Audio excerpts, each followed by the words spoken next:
Good evening, folks, and welcome back to another fun-filled issue of Sunset City. I am, as always, your lovely Killer GM. I have he/him pronouns, but I portray a wide variety of people, places, things, and sometimes even thoughts and ideas, with a wide variety of conceptualizations of themselves.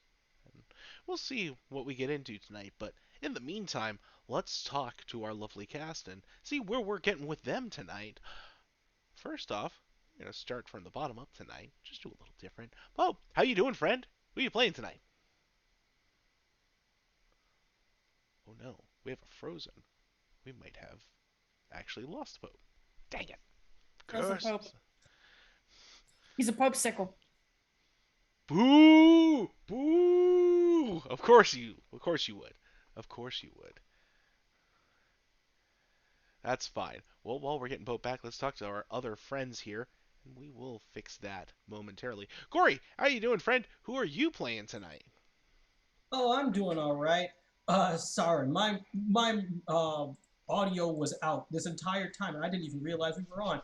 Um, anyway, uh, hi, my name is Corey Sparks, also known as Hyperlight Sparks. I use he/they pronouns, and today I will be playing somebody different because, as you know, Lady Liminal she doesn't stay with one group for very long. You know, every time she like hangs out with a particular group of people, she knows uh, the things that are out to get her will eventually get them. So she like just jumps from group to group from now on. But she did leave, a note explaining the situation to the rest of the group at the safe house. Uh, and although Lady Liminal might not be here, there will.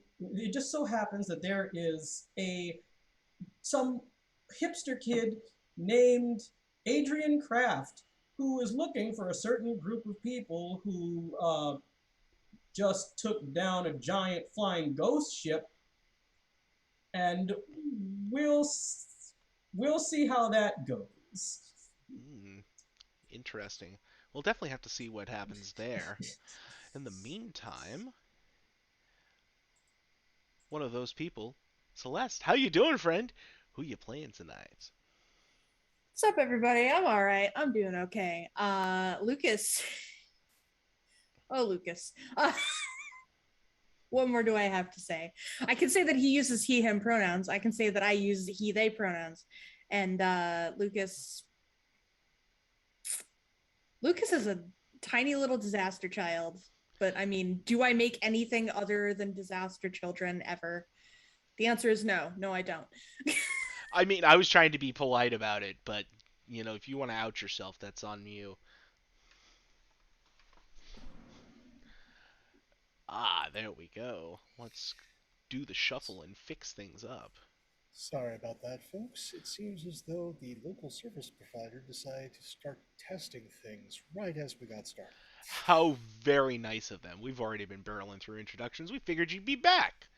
Yeah, So, and hey everybody, Pope here, Pope World Bill on Twitter, Pope World Bill on Twitch. I lurk in all your streams when the cable company allows.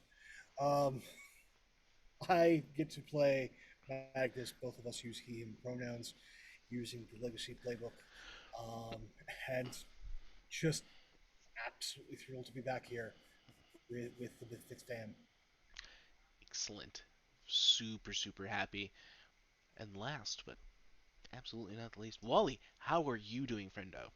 What's up, y'all? It's me, Wally, your favorite non-binary slime best friend on the internet. Today, I'll be playing Artie, aka Spitfire, goes by he/him pronouns, followed by the Soldier playbook. They're a good boy. I mean, look, that's it. They're a good boy. Such a That's all you need to know. such a good boy. Excellent. Excellent.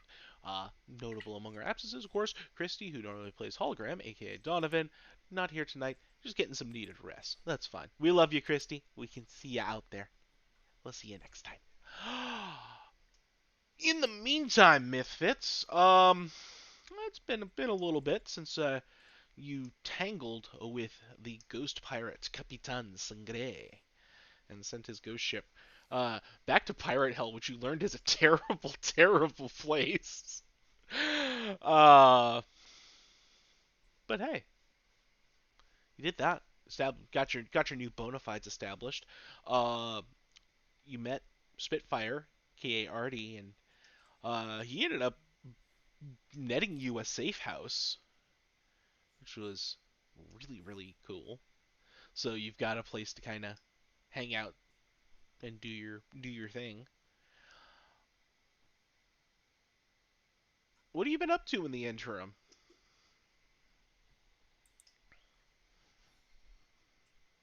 Um, Some remodeling. yeah, there was definitely some remodeling done. Definitely, that was for sure. Um, there was remodeling done.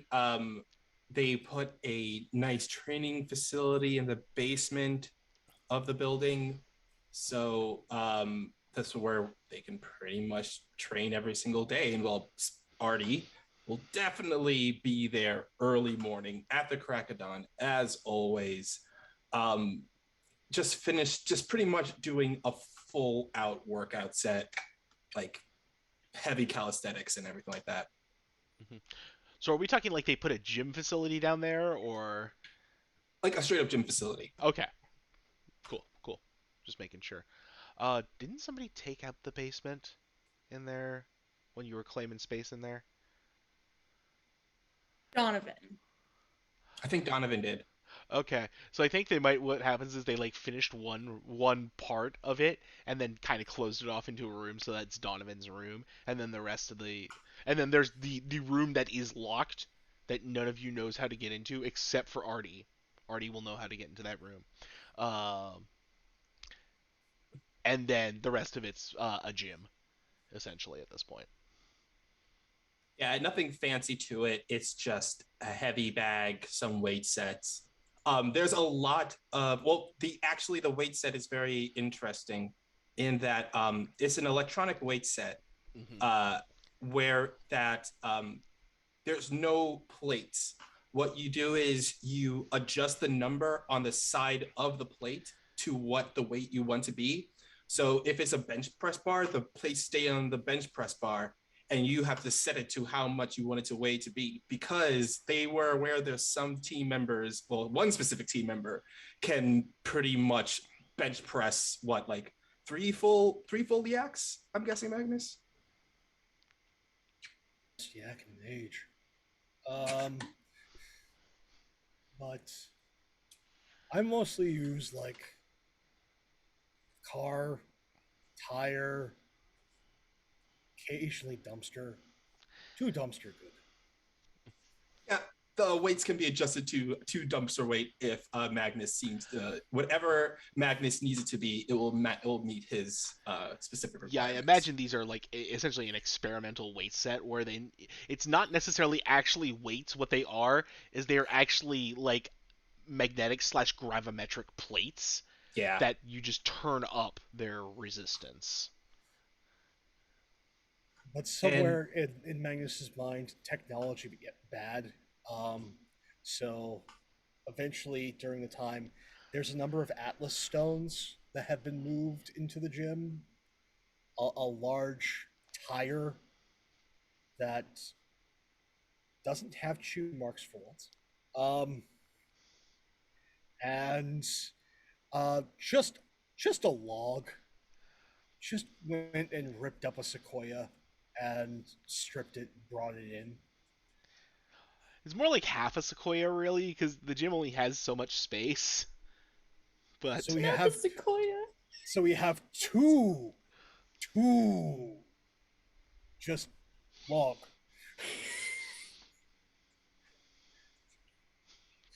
too um, long.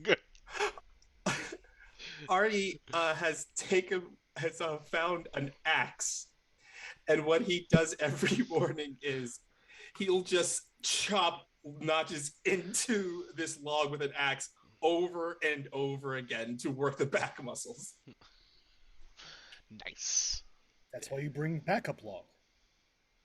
Also, even though Lady Liminal left the building, she still left that closet as a portal into liminal space if anybody needs it. So That's concerning. That's concerning.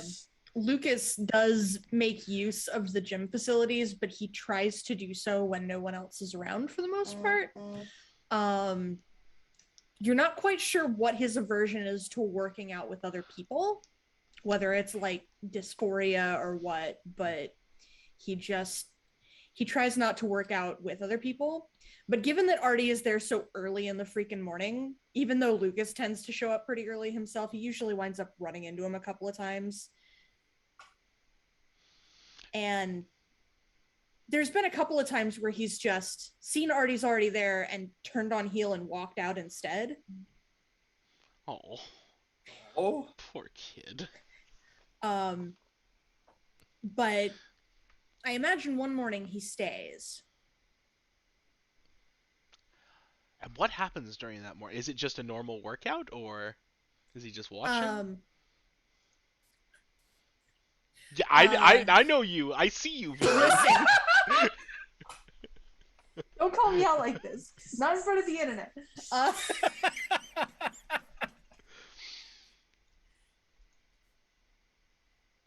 I mean, I think that he walks in, he sees Artie is there. He goes to turn on heel and leave again. And he stops.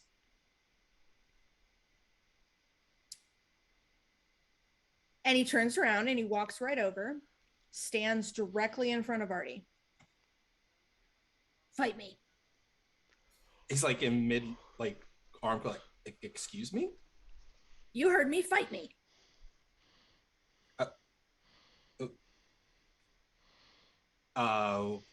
Okay. If that's what you want to do. And he like sets the weights down, and he heads over to his gym bag and pulls out a pair of padded gloves that he tugs on, and he heads out into a little, like, there's a area, like a 10 by 10 wide mat area. Actually, no, fuck that. It's a 10 by 10 ring that they have inside of the gym, a nice elevated squared circle they got up there. And he hops up, rolls under the ropes, runs the ropes a couple of times, and then bounces on the heels of his feet. And you never noticed like Artie fight before, because every time you saw him in combat, it was always something like he was protecting something. He wasn't actually fighting anyone. It was always like a lot of misdirection. But you see him, he has some chops. Like, you see him like doing, like, shifting between a mix of boxing then over to like Krav Maga, like a lot of military style hand-to-hand combat. You see him rolling his paces through. In this moment, as this fight's about to commence, we cut to Magnus in bed.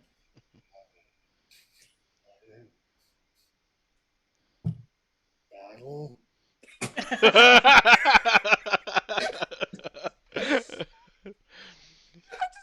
Like, battle.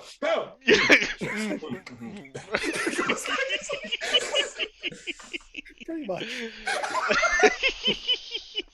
Please have a kid, and then Magnus has a bedside bag of chips for such occasions.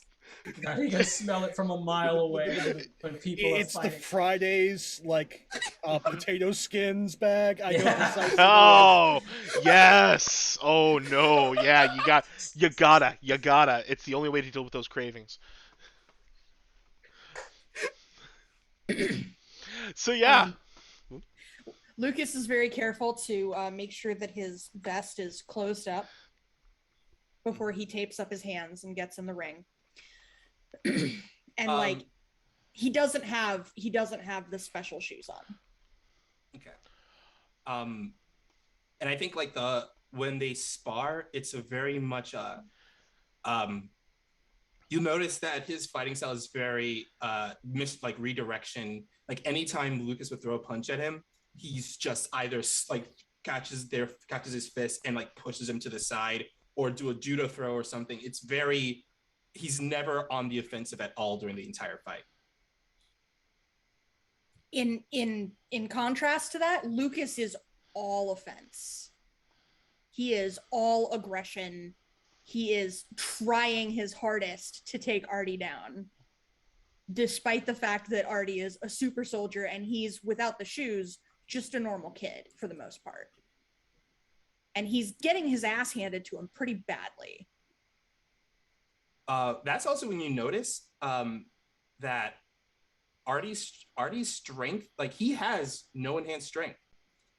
It's actually you're starting to like, you would notice like Lucas probably put together that a lot of his strength comes from the suit itself. Mm-hmm. Like the only natural ability like he has is just his enhanced senses and reflexes. But outside of that, it's very he moves and hits like a normal everyday person, just who's been through like a crap ton of training. And I think like one point during the fight, he catches Lucas's arm, and he does it in such a way where he kind of holds him at like at arm's distance, and he asks him, "It's like, so why are you trying so hard to hit me?" I want to know that I can. Oh, well, why though?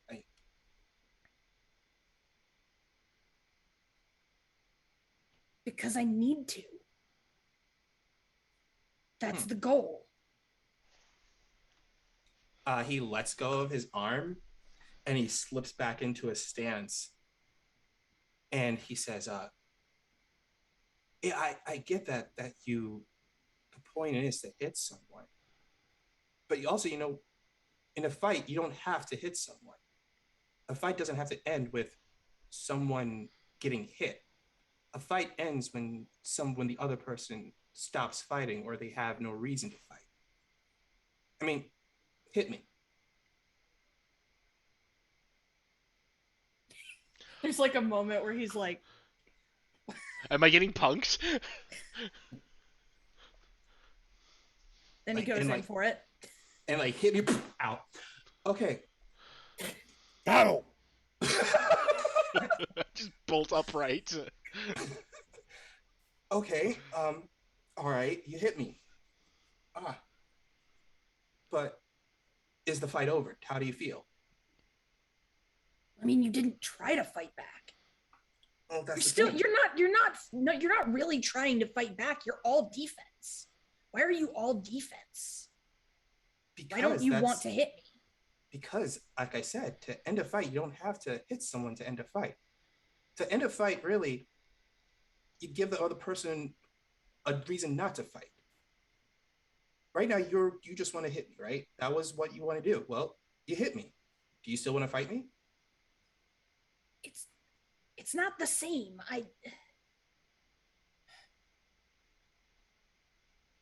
You have formal training and I don't.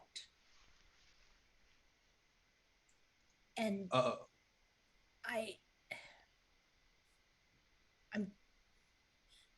not just trying to hit you. I'm also trying to learn how you defend so that I can hit you. Oh. Trying to figure out how you work. And you're all defense. And that's what's throwing me off because I almost never fight someone who's all defense. I'm trying to understand you. Well, fighting's not just about winning. I understand that and I live by that. Fighting also makes you understand someone. If you understand how someone fights, you can learn why they fight that way. And you can learn something about them through that. Well, I can tell you this then. And he like sits down on the ground.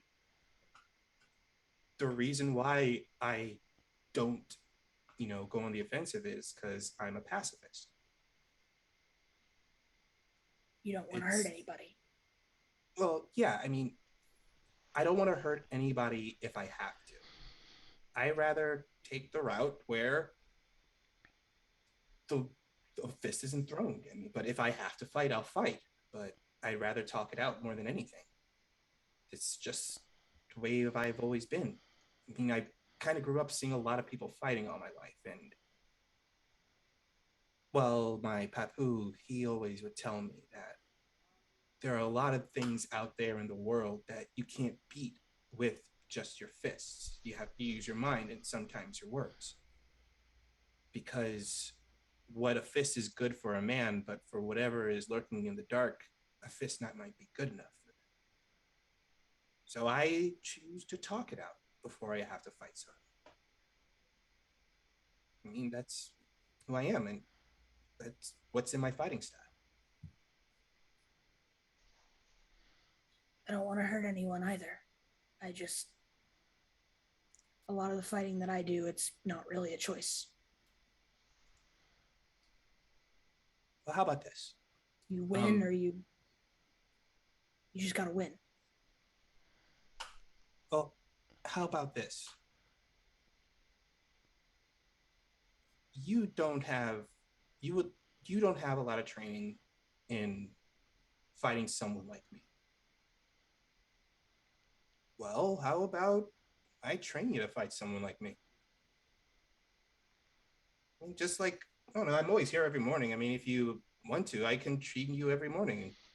Just a couple of, like, maybe a half hour or something like that.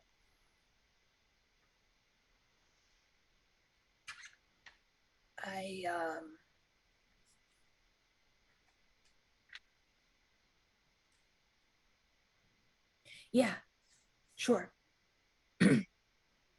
Just Where's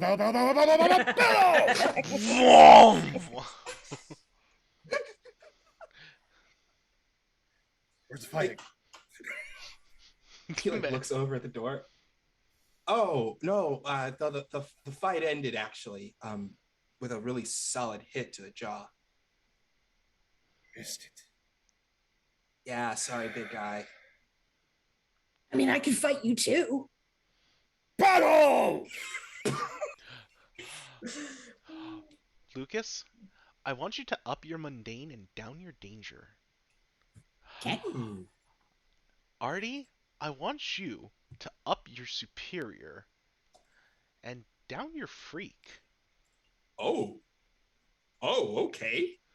Did I touch a nerve there? Did I hit? Yeah. Nerves have been touched. Good. Lucas gives the offer to fight Magnus, but pretty much immediately after that, he sort of like winces and rolls his shoulders. And actually, might have to rain check on that one, big guy. I gotta I just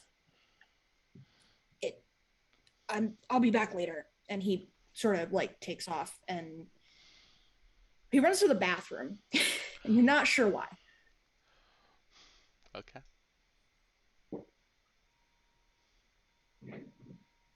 Not bright enough to understand. Right, Or so, suspect.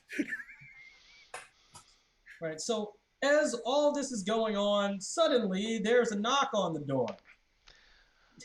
At this time of morning?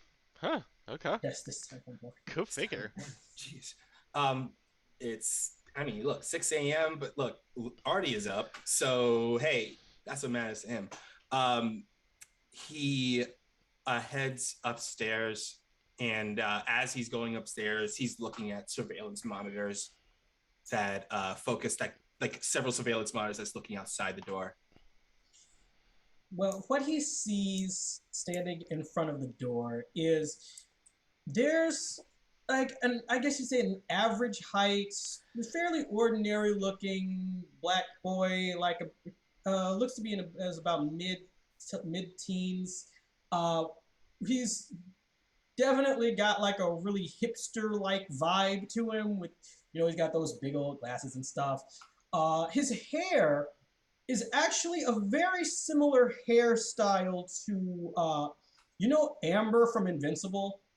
Yeah. It's very similar to that, except there are like these blonde streaks at the tips of like the ends of his hair, like at the like thing that's pulled back. And he's looking at this like compass looking thing that's kind of glowing, but you can't really see what's in it where you are. I mean, from the camera, unless maybe you like zoom in or something, perhaps. As he kind of stops, looks at that, and then heads over to the front door and opens it up. And he's like, "Oh yeah, how can I help you?" Yeah. Oh, hi. Okay, it's gonna sound kind of funny, but this wouldn't happen to be the residence of. Okay, you know that ship that was flying through the air a few days ago. Right. Yeah. I'm looking for, and he like reaches into his bag and he pulls out this really old, dusty looking book. When he opens it, you notice that at first the pages are all blank, but then suddenly a bunch of characters in a language that does not seem like anything that should be from this time period, I guess you could say, start filling up the pages like a typewriter. And he's like, a group of people that, I guess it says, sank thrice the twice sunk ship. That's what I'm looking for. Uh,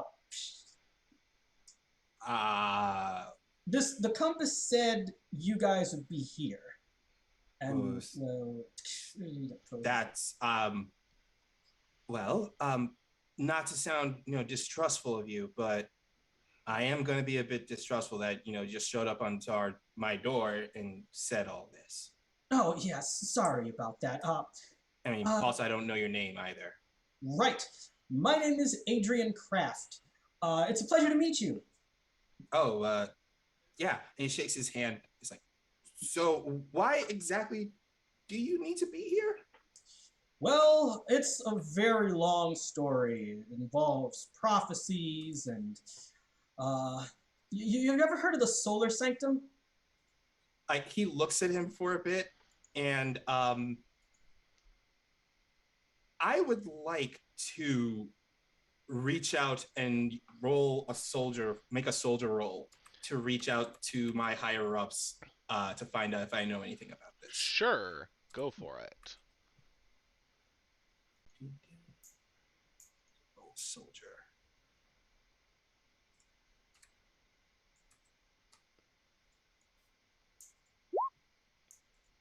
Oh, a hit. Yep, that Wait, is it. nope, that's all the way up there. Full hit. A full hit. Oh, okay. So on a 10 plus, the resources are highly classified or experimental. Um, the information is highly classified. The information or resources are highly classified experimental. Take +1 ongoing to deploying them throughout the mission. So I guess this just means I get this information towards it. Yeah, it's information that is generally on the higher up because you're already kind of apprenticed in. This is stuff you have access to and you probably have at least some vague knowledge of. Um, the Solar Sanctum, of course, referring to uh, a gathering place of several powered entities, Hmm. all possessing sun-related powers. He nods a bit. It's like, I mean, I've heard about it. Come inside. And Right. he lets him inside Great, and great. This will make closes the this door so much behind him. easier. And then he like taps his intercom, like his earpiece, and to contact Magnus and says, "Hey, big guy, got some weird magic stuff talking up here. I think you might be needed." I'd like to actually reach out with my divine senses and see if anything pings. Ooh, that is a good question. So, unleash my powers. Yeah, let's have you unleash your powers here. Nope. Whew. Well, mark potential. Um, and what happens is as you reach out with your senses, you just hear this loud hiss in your ear, and it's can't let you know that quickly, little one. Um, For a few seconds, you just hear a mild rampage coming from downstairs. Boom, boom, boom, boom, boom, smash. Whew. Okay, I think the guy is. I think he's busy. What was that? Just one of our team members. They're working out downstairs. He heads into like the common area and sits down. Have a seat. Right. Yeah, and he like sits there. And yeah, he like waits for the rest of you guys. He takes out that book again, opens it up. It just starts filling up with weird scripts, and like a couple of strange illustrations also start coming up there. They're like these diagrams of like arcane stuff. Lucas is now peeking out of the bathroom and observing quietly. He's not come out of the bathroom yet, but he's watching. Okay, so explain what's the point? Why are you here? All right. So here's the deal. A few days ago, well, a few weeks ago actually, I came across a situation where I gained these powers that basically if I hadn't, I wouldn't be here right now. So now, in order to sort of hold up my end of the bargain for the Phoenix that saved my life, there's this prophecy that I need to help fulfill. And I don't think that Ember actually told me what that prophecy was, so to speak. I gotta ask him about that later. But yeah. So part of it though involved me finding this group of people that would resink a sunken ship. And after seeing what you guys did on the news, you're the closest thing I can think of to that. Oh, okay. So let me just get this straight. Something involving a phoenix happened to you, and now you're looking for us? Oh yeah, I died. The phoenix brought me back to life. It was kind of a two-way. Okay. Yeah. So the phoenix brought you back to life, and then where'd you get the book from? Oh yeah, I got it from the Solar Sanctum, sort of. But the thing is, the funny thing about the Solar Sanctum is you can't really go there in the flesh. You gotta go spiritually, I guess you could call it. So you can sort of like pull stuff from it. It's like a library in the Akasha. Watch, and he like whoosh, he reaches his hand into like just thin air, and like the part of his arm right here just disappears into like this little ring of light, and he pulls out a book, and like let's see, yeah, there's tons like this. I haven't even. I'm barely even done with this one. Oh, so okay. Haven't even started on this one yet. All right, so, well, I guess if you're here for a reason, you're here for a reason. All right, but what can you do? Well, honestly, there's a lot that I still don't entirely understand about all of it. I know a lot of spells. That's the main thing. Okay, you Lots can do and magic. lots of spells. Yes. Lucas steps out of the bathroom in a hoodie that is not 3, but more like 6 sizes bigger than him. To the point where he's almost wearing it as a dress. Sits down on the couch in front of this person. And he just a little nod to him. I would like to pierce the mask. Do it.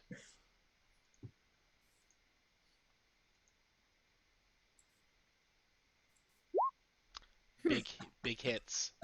So yeah, you get 3 questions off the menu on this one with the full hit. What do you intend to do? You can tell that he intends to.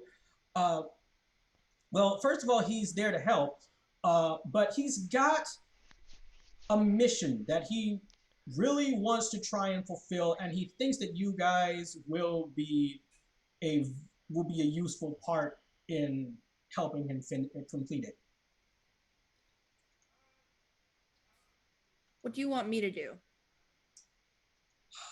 Well, it's more about what he wants the rest of the group to do. He wants. You can use that as the team.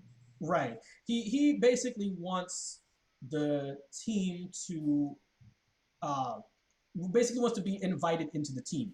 That's basically what it is. How can I gain influence over you?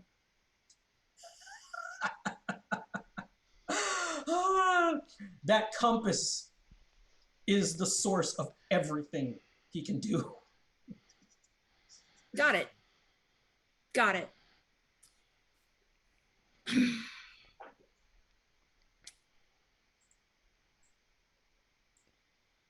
There's a long moment. Lucas is just staring this guy down. He just looks back at him like, you all right? Leans back, looks at Artie. Yeah, he's cool. Phew, that was That's to close. say, I require something to destroy. Stomp, stomp, stomp. all right, but we'll find something to destroy for you. Well, all right. Well, look. What was your name again? Well, my name is Adrian Kraft, but my sage name is Solar Wing, because I'm one of the Solar Sages, so we all have like sort of Got names it. like that. Well, all right. Well, Adrian,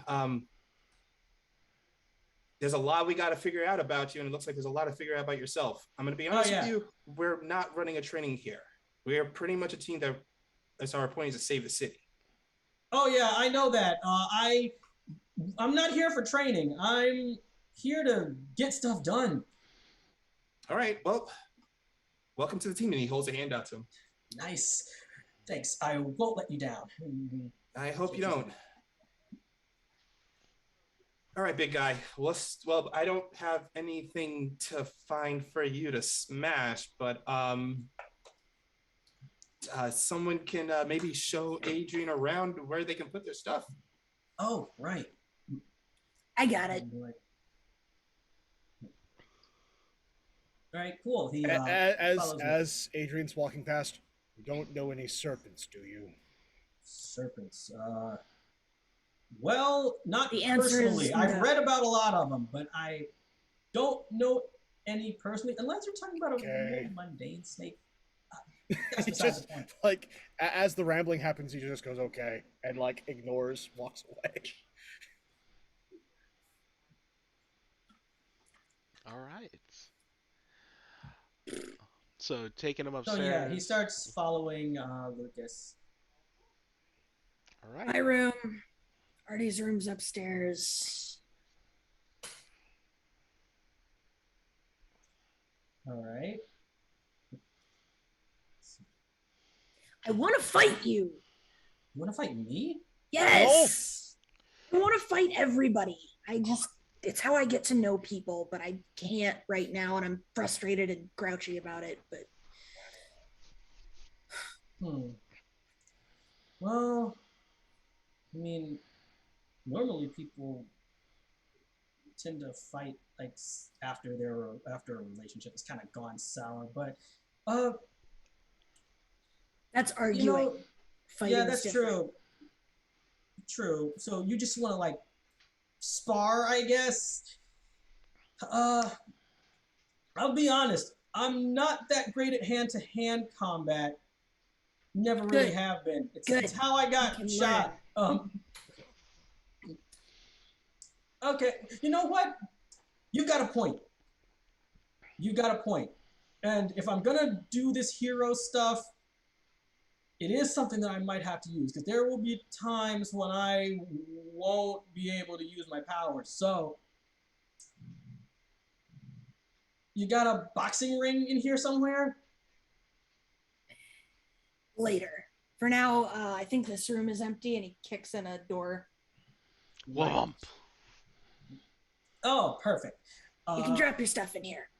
Right, and he like drops his stuff in there, and when he reaches into his bag and pulls out a book, another book. It's not the same one as before, and he starts muttering something from it. The page starts kind of glowing, and then the bag just starts shaking a bit. And then a dresser starts slowly rising up out of the bed. And then a bunch of other furniture just starts coming out of just starts erupting out of the bag and floating around the room, and then landing. I want you to roll to unleash your powers, Yeah. please. Yeah. Let me see. Where's my? Yeah, that's normal.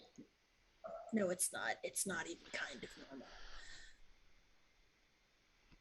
No. Okay, so it's either unstable or temporary, or you can accept a condition and have it work the way you need it to.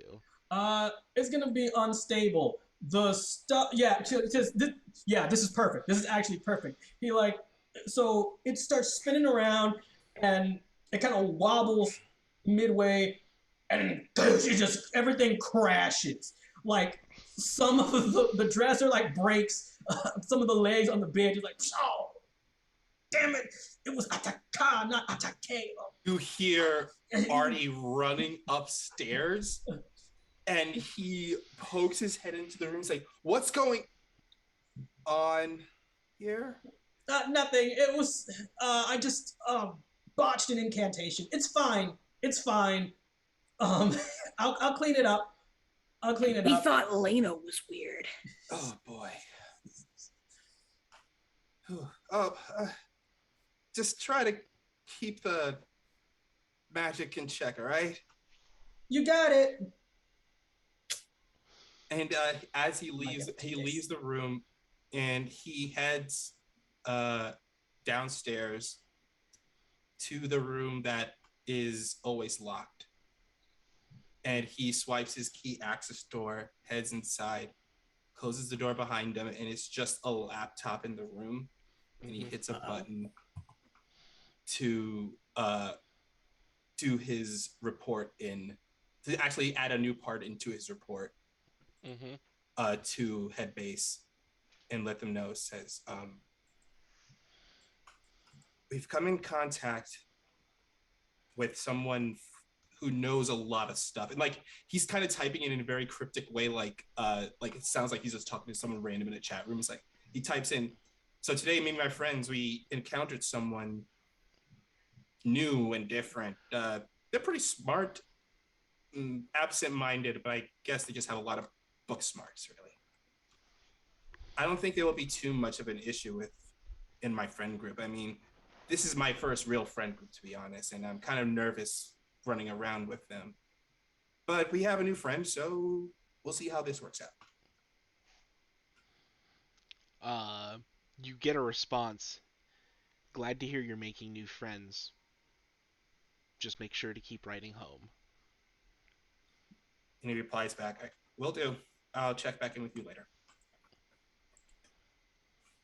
And he heads out the room. And you head out. It's a couple days later. You're kind of still getting settled onto things. You know, there's been a couple incidents around the city, but some of the big name heroes have been clearing it up. Who's watching TV, and what are they watching? Yes. It is it's the world's strongest man contest. Watching their just gnawing on some turkey jerky, and a giant pitcher of iced tea. Just watching. Yeah, and Adrian's sitting there watching too, and he's just watching. Like at first he wasn't really interested at first, but after he started watching it for a while, he got all into it. And now he's just like, oh man, his form is terrible. He's gonna throw his back out. Don't spoil it. The horror's half the fun. Yeah, I know, but I'm just saying, like, You gotta lift with the legs, dude. Uh, We'll be back with the semifinals of the Clean and Jerk right after this. And we're going through commercials. The one that just ends up jumping out to you, of course. Hey kids, it's me, Porter Pig. You want to come down to Nevertown this weekend? Why, tell your parents it's half off. Whey! Nevertown is the premier theme park of Sunset City. We got everything. We've got rides, video games, and even the water park at Blackbeard's Treasure Island. So come on down to Nevertown today and tell them Porter sent you.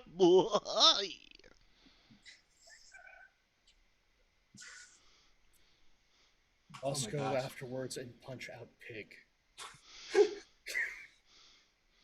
And just there's this to-do list that he has on the coffee table. Like, top is find more jerky, punch out snake, acquire log, and now underneath acquire log there is punch out Porky mascot. And like acquire log is crossed out. Yes.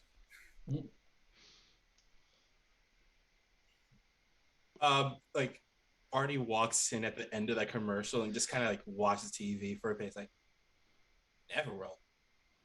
You ever guys ever heard of that place before? No, but I'm definitely going now. Well, I mean, I might have heard of it. It sounds kind of familiar. It actually reminds me of a place, but then again, I might be thinking of a place called Neverland, which was it's face stuff. It's not that important. Well, As I soon as mean- Been to mentioning a the theme face park. stuff, it's the punch out the pig it becomes double underline. Well, I mean, we don't have any missions today. Yeah, it could be fun. I've You never figure been something to to a do. theme park before. Theme park and punching out mascots. I am here for this. Well, now, why don't we don't punch out the mascots and we just go to the theme park? Okay. So Yeah, sounds good to me. definitely, Artie, you probably have heard of Nevertown and Porter Pig. Pretty. It's kind of older cartoons, but like they still kind of hold up when you watch them. It's kind of funny. And a bunch of other characters like Nellie Newt and Mystery the Dragon. You know? Those old rubber hose. I feel like type this is things. definitely something that Red Wing would talk to him about all the time. Oh yeah, like Red Wing's like, oh my gosh, Porter Pig has his own theme park. That's amazing.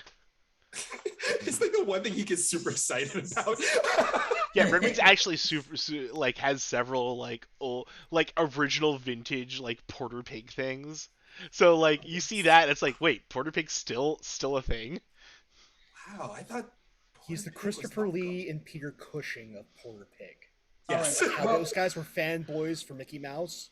yes, exactly that. Yeah. Okay. So if this is like a legit old vintage thing, then yes, Adrian actually would know about it. So yeah. Yeah, it's not.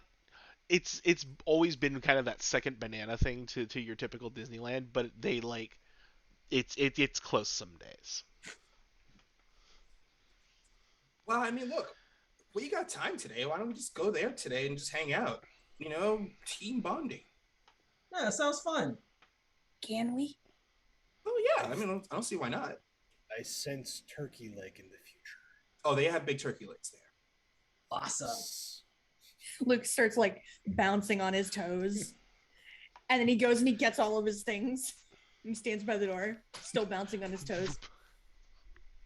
Like already heads upstairs to grab his stuff, and he comes back down wearing his usual clothes and his flight jacket. And Adrian runs upstairs, comes back down with his shoulder bag. Excellent. You ready when Take you the are. van. It's Oh, literally just a beat up Volkswagen van that he rescued from a junkyard, and he just flies with it. Nice. I just He like already looks at the van. He's like, "How are we gonna take this thing? Looks like a clunker." I lifted. Looks can be deceiving. No, it is a junker. I just lifted. Oh, So, we're gonna climb inside. Yeah, actually, that's a pretty. Well, I imagine like the only modification is that Magnus has actually added a handle to the roof. yeah. It's like a lunch pail. It's you know what I'm just thinking. I'm just imagining.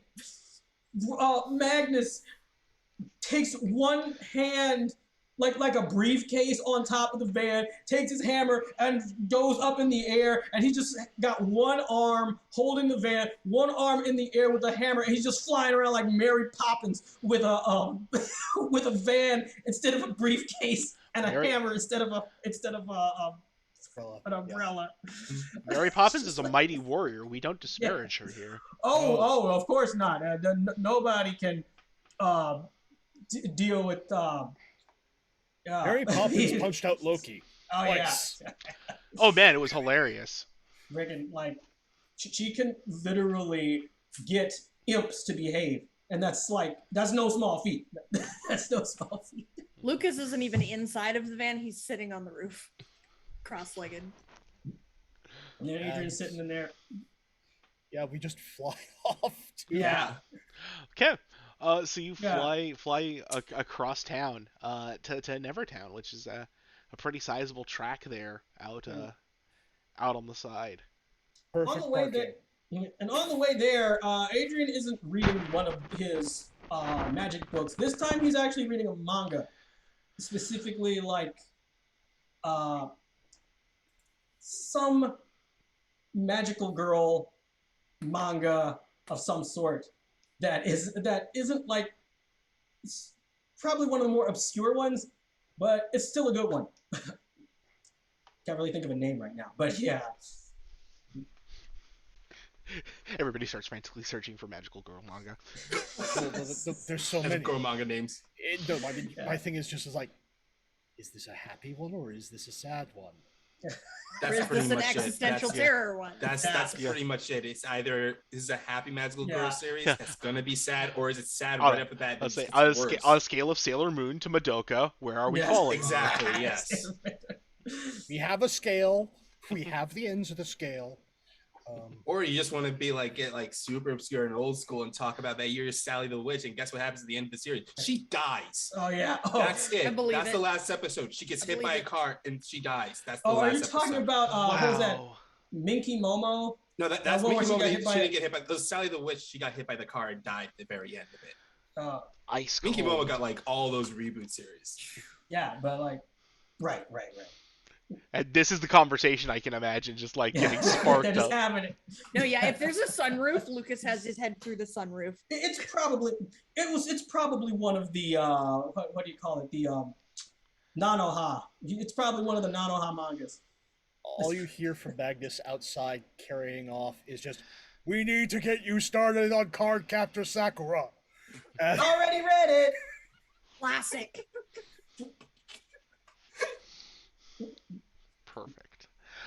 And this is the conversation that you have as you fly down and touch down in the parking lot of Nevertown, which has a substantial parking lot, got a few things in there, but not as many people as you'd expect to be there on on a Saturday. A lot of people. Shorter lines. Interesting. All right, remember where we parked, guys? And it's towards the front gate. Yeah. Lucas Adrian- makes 2 laps to and from the gate. Yeah, it's like they're walking to the gate, and we can see Lucas in the back going back and forth, back and forth, back and forth. Remember, we're parked in the Peggy lot, and then we zoom out and we see 2 signs or 3 more signs, and it's like Peggy, Pandora, Porter, and they're all just right next to each other. Remember, it's the blue one. Because there's also the red one and the orange one. Yeah, but what I about don't know why they went with red and orange. But wait, hold on. Are you sure? Because if that's the blue one, then what's that one? Is that cerulean? I think Azure. I think that was the paint. Okay. Odessa. I remember Odessa saying Azure. Okay. We are parked. Okay. Did we park in the same spot? Because I don't want to lose this where we're at. I mean, we've already been walking for a good couple of minutes now to the front gate. I will just fly and find it. Okay, that's okay. Okay, good. Okay. You know, come to think of it, I probably should have shrunk the car and put it in my bag, but No what's done shrinking is done. car. Car is fine as is. It's not like it can get any. I won't say anything. I won't say. And he like makes his way to the gate. Yeah, you're able to rock on up to the gate, and a person not much older than you. Welcome to Nevertown. Thank you. Enjoy your stay. Well, thank you. And he hands out the tickets and heads inside. All right, guys.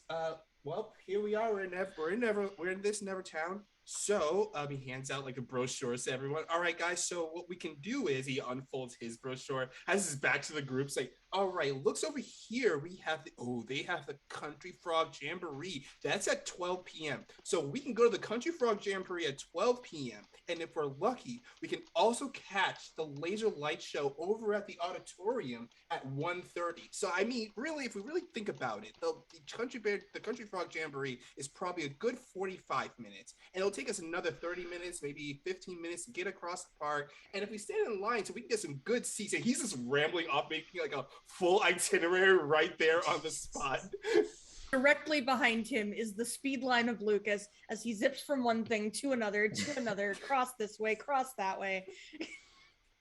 He finally comes back. He has a plate of funnel cakes and a hat. And like when he turns around, he looks back. He's like, "Go! Oh, hey, Lucas. Funnel cake. Oh, thanks." He takes. Wow, that was fast. It takes a while. So, what kind of hat would you like to have gotten, Lucas?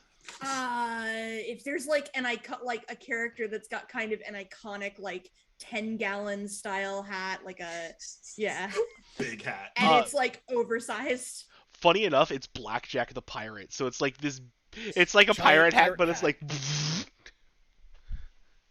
oversized pirate hat. He looks at Lucas with the pirate hat on, grabs the size of the hat, and goes, and pulls it over his face. The hat turns. Takes some funnel cake and eats it. Muffled. I follow you. I'll adjust hat. All right, so we can go to the Country Frog Jamboree first, and I think that's in that direction.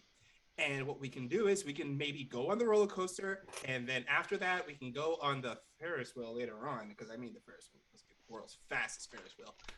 But I would like to see the proof of that. The world's fastest Ferris wheel. Like a Ferris wheel with the speed of a roller coaster. Actually, yeah.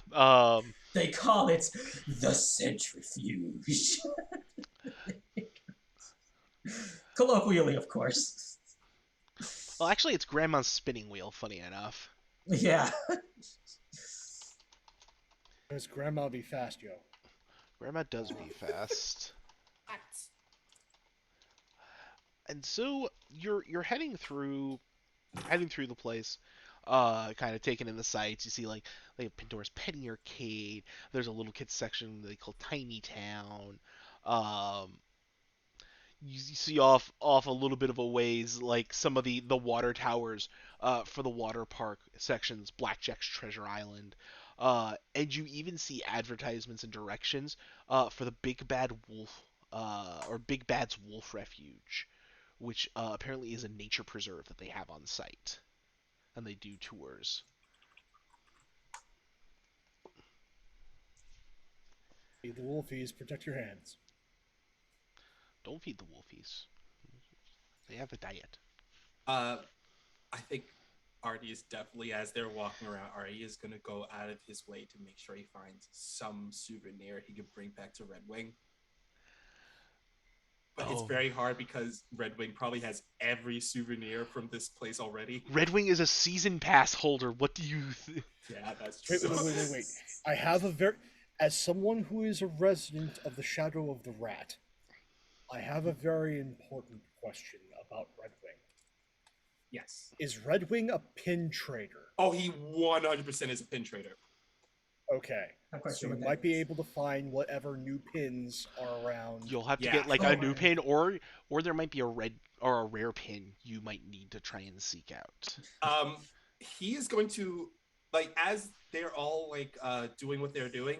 He has his own like secret mission that he's looking for uh, a specific Nevertown pin that he can give to Red Wing, and this pin is a rare 1980s a 1980s pig pin, but it is part of the special crossover campaign that Red Wing did with Nevertown. So it is the pig dressed up as Red Wing. And the reason why Red Wing doesn't have the pin is because it was a limited edition, and Red Wing forgot to ask for the pin, so he never got one.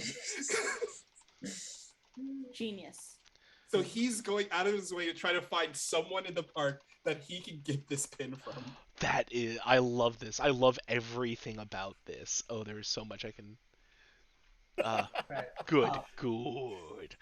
All right. So, about that arcade that you mentioned. Now, does it have? I've got a question.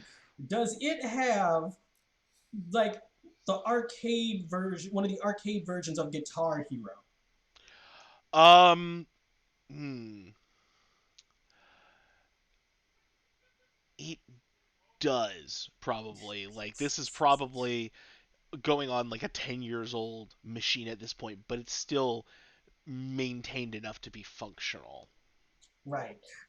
So basically, what's going on here with this Guitar Hero situation is, as you know, he goes in there and he's going to play something else, but as soon as he sees that they still have that, he like rushes towards it, and he picks up that guitar and he just starts killing it.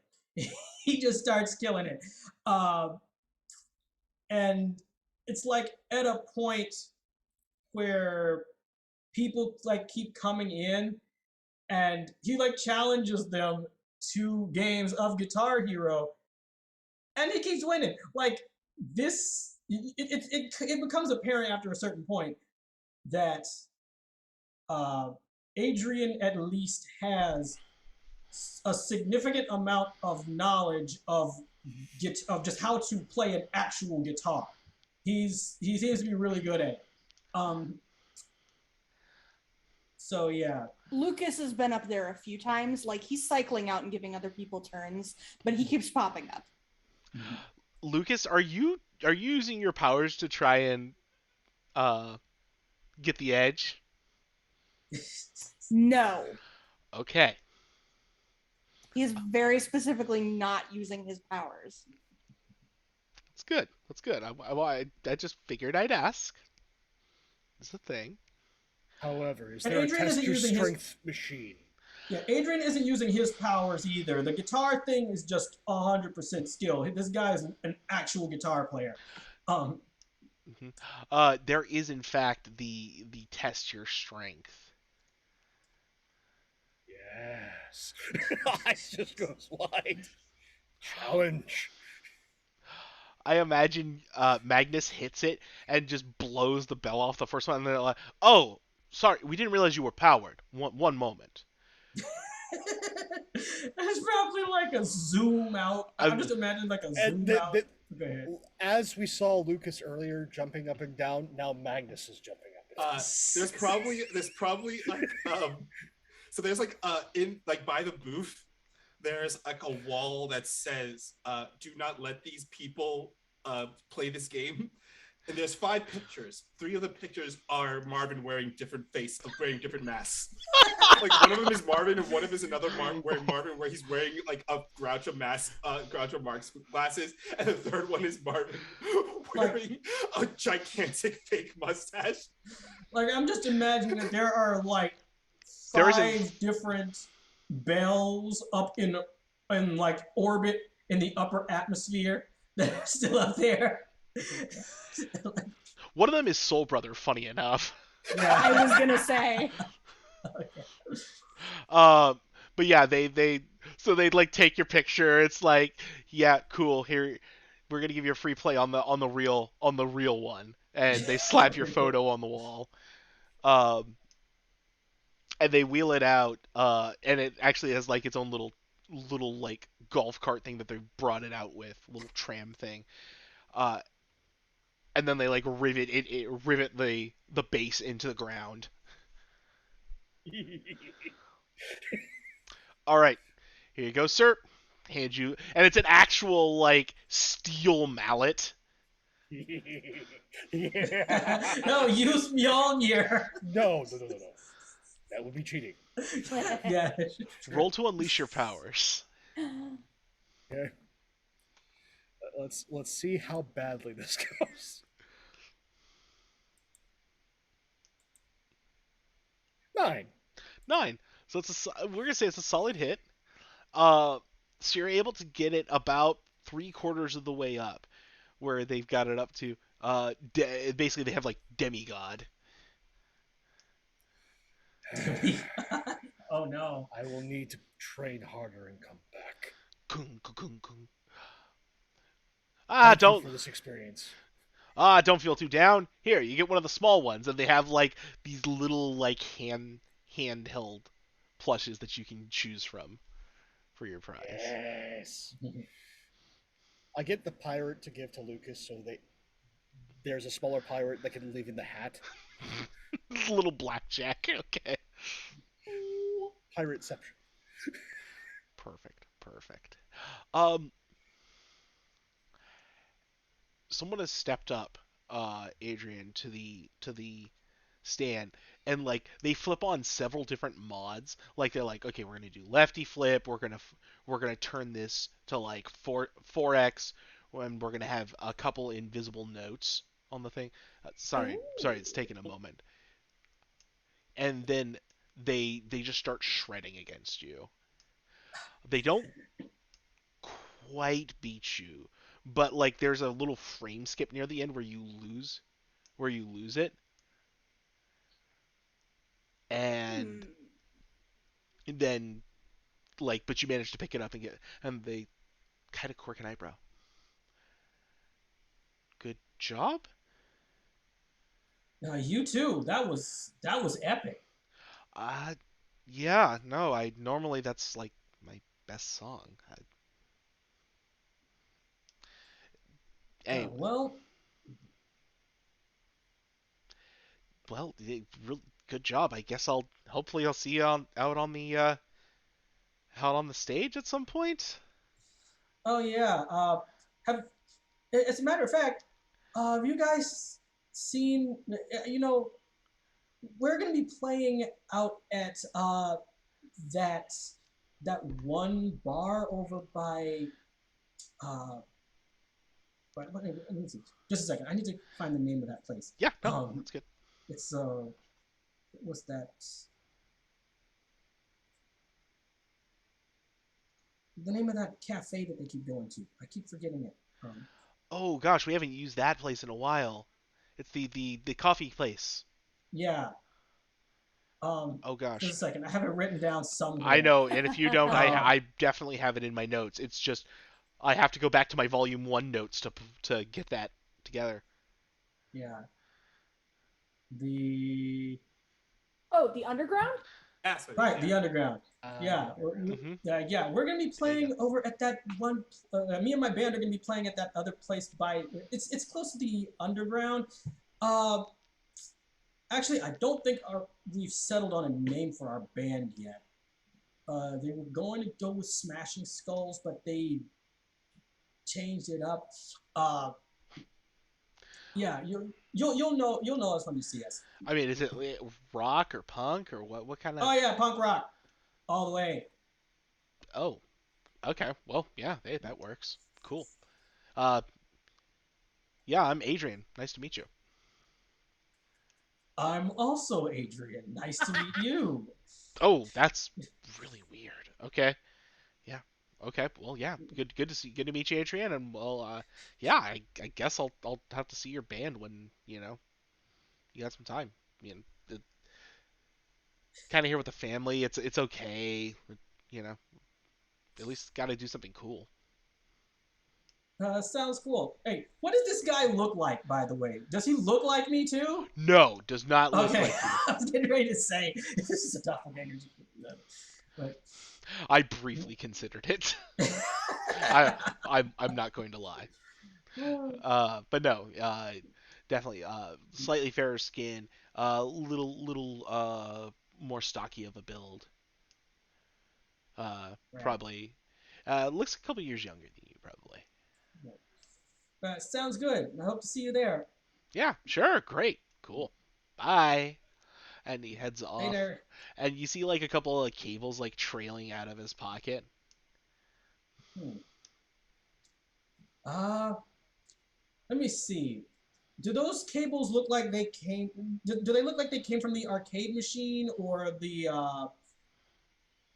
things that he brought in when he was hooking up some other stuff to the whatever you call it?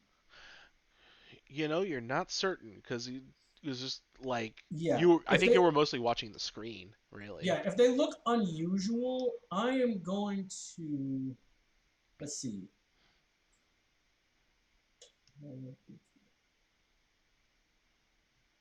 Actually, what would I have to roll to try and figure out what those cables actually are? That sounds like an assess the situation to me. Yeah. Uh, so let's see. Is this the situation? It's weird because I don't really have any questions for that though. But, Or you could do pierce the mask actually if you're trying to like get a right. read on him. Yeah, pierce the mask sounds a lot better. Sure, Uh, so that's a mundane pierce the roll. mask. That's a miss. Well, go ahead and mark potential, and I will let you ask one question. I do not have to tell you the truth though. Right. So my question is, what was that guy really planning? I mean, he was probably planning to win. Well, fair enough. Ask a silly question. Lucas in the background has found whack-a-mole and he is using his powers for whack-a-mole. Well, it's actually Box of Fox. Funny enough. Oh, okay. Uh, and it's yeah, you have the mallet and like the foxes are coming like from the up and the down. Zip, zip, zip, zip, Yeah. zip, zip, zip. Um, Artie is not at the arcade. They're knee deep, they're neck deep in their secret mission that they're going on, and like the next page he turns, you see Artie like it's just like him looking really pensive, sitting at the table. It's like, I understand we are a bit of an impasse here. We have went head to head for hours now.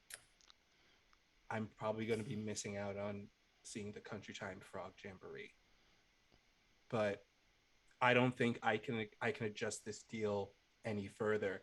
And when you turn the page, you see Artie sitting at a table across from a 5-year-old girl, and this little girl has the pin, and he's like, "Okay, I have 5 Petunia pins.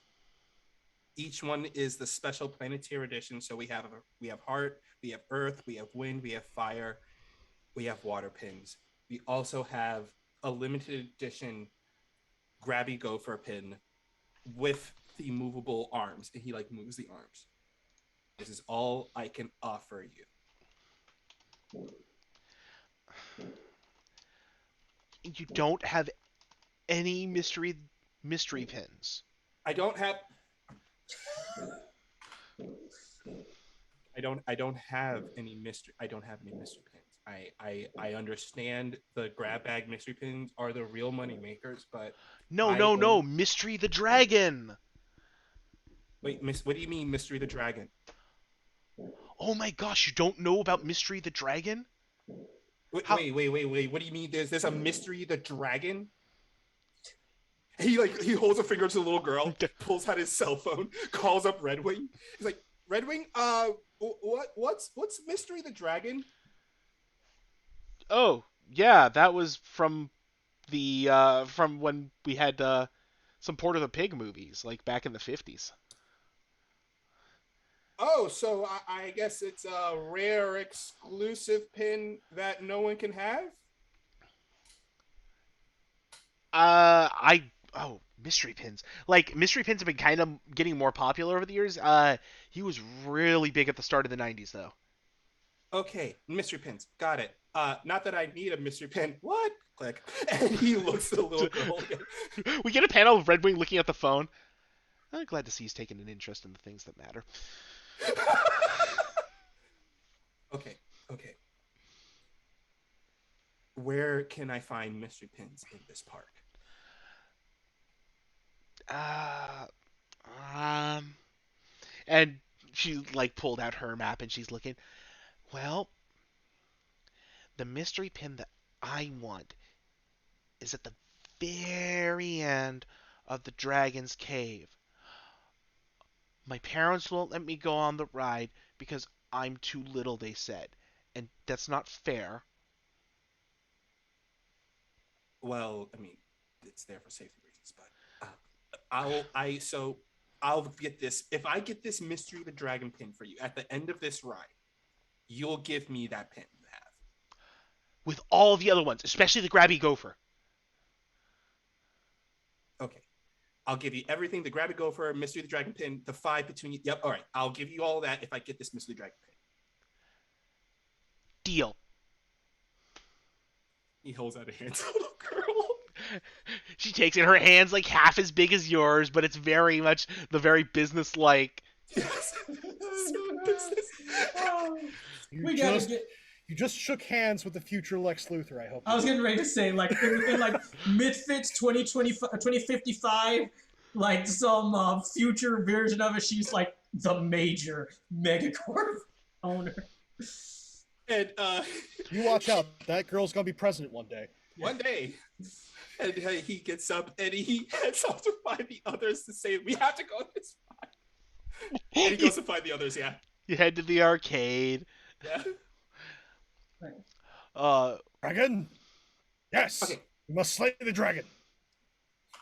No, there is no dragon on this ride. It's just the name of the ride. But at the end of the ride, there's a gift shop, and they have these special pins there that we need. Well, I need to buy one of these pins, and the ride is pretty cool too. Okay. Okay. Oh yeah, that's the one ride I haven't been on. well, I mean, there are a lot Honestly, of I didn't even rides know here. this was a popular ride. I mean, I wanted to go on it, but I've been on all the rest of them except for that one, and I was kind of waiting for the Ferris wheel. You know, I thought maybe you'd want to go on the Ferris wheel with me, maybe. Oh, I mean, yeah, we can all go on the Ferris wheel later on. Yeah, all of us. Yeah, that's what I meant. I might have to sit out on the Ferris wheel due to the effect of the speed and all of the turkey I've consumed. Yeah, it's kind of surprising. Like they've been able to the great the Great American Turkey Hut has been keeping pace with you, but only just. They are a noble breed and are deserving of every coin they receive. How many of those did you put away, big guy? Half a goat's worth. Oh. Follow-up question. What's exactly a goat's worth? You know, Like- goat. Like he like gestures with hand. Yeah. Just Goat nods like mess. that makes total sense. Like, no, that makes sense. Yeah, you're right. Half a goat's worth. That's a lot of turkey legs. I had a couple myself. They're pretty good. What's more amazing is that Magnus is not already in, a turkey coma. Takes at least one full goat. Gotta make that push. So the Dragon's Mysteries Dragon Lair is on the other side of the park. Um, and it is they call it a thrilling dark ride traveling to the depths of mystery. Wow. Not suspicious at all, folks, especially with that name.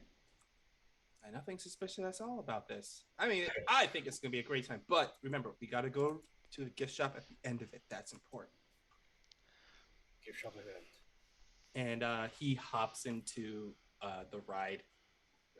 Well, you got to get through line first. Oh. Unfortunately, it's Oh, a yeah. Oh, it that's is a right. We long. don't have fast pass. We used your fast pass probably to go. What was that? The Leviathan? Yeah, that sounds about right. Yeah, I mean it's really cool. The Leviathan's a really cool ride because it's a coaster but also a flume ride. Ooh. Mhm. Oh, So worth the fast pass, it's totally absolutely. worth it. Then. Totally worth the fast pass. So like we're just standing on this line to this ride, and Artie's like doing a thing where he like leans to the side, like looks up, like, oh my gosh, this is taking forever. You are 45 minutes from the front of the line, and like there's the mystery dragon dance jingle short has started playing for what feels like the 475th time since you got in line. This ride better be worth it. Agnes is doing squats as waiting.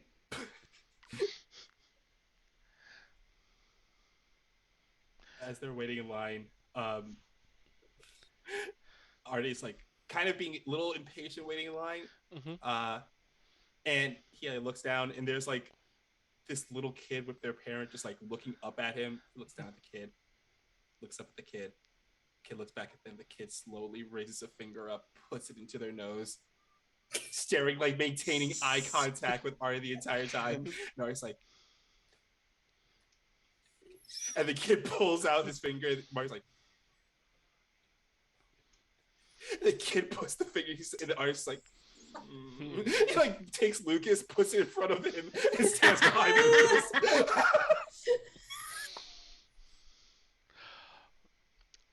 It is And like while this is going on, like Adrian was sitting there.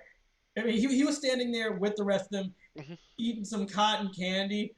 But as soon as he saw the kid do that, he was like, "You know what? I'm not even hungry anymore." it's like this cotton pink. candy. I'll say pink cotton candy in the shape of a pig head. Yeah. Like perfectly sculpted. Mm-hmm. Elegant, elegant. Uh, cost $15. $15. Yep. Welcome to park prices. That kind of artisan craftsmanship don't come cheap. Oh, it does not. That's a good point. For a while there, the Mickey Mouse head shaped ice creams were $12.25. Sweet baby Jesus. Damn. Painful. The rat is merciless. No, Yes. the great horned rat demands sacrifice. But delivers a good Dole Whip. It's true. Anyways, you are standing in line. You are 35 minutes from the head of Mystery's Dragon Lair. When the monotony is finally broken by the sound of something crunching elsewhere in the park, and then you hear from a walkie-talkie from one of the attendants. Looks like we're having a special day here at the park. Go ahead and make sure everybody is all ready to go, and we'll make sure that our special day is just the best. What's going on? You What guys is heard that noise, right? I'm concerned. Yeah. And go check it out. Yeah, go check it Yeah. out. Zoom.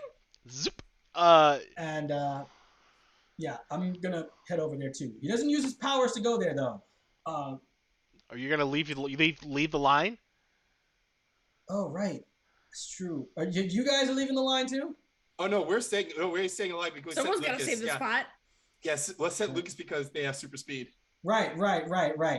Okay. Yeah. Never mind. I'm staying here. Okay. Lucas, I forgot. Lucas has super speed, so he can. So Lucas, you zip over.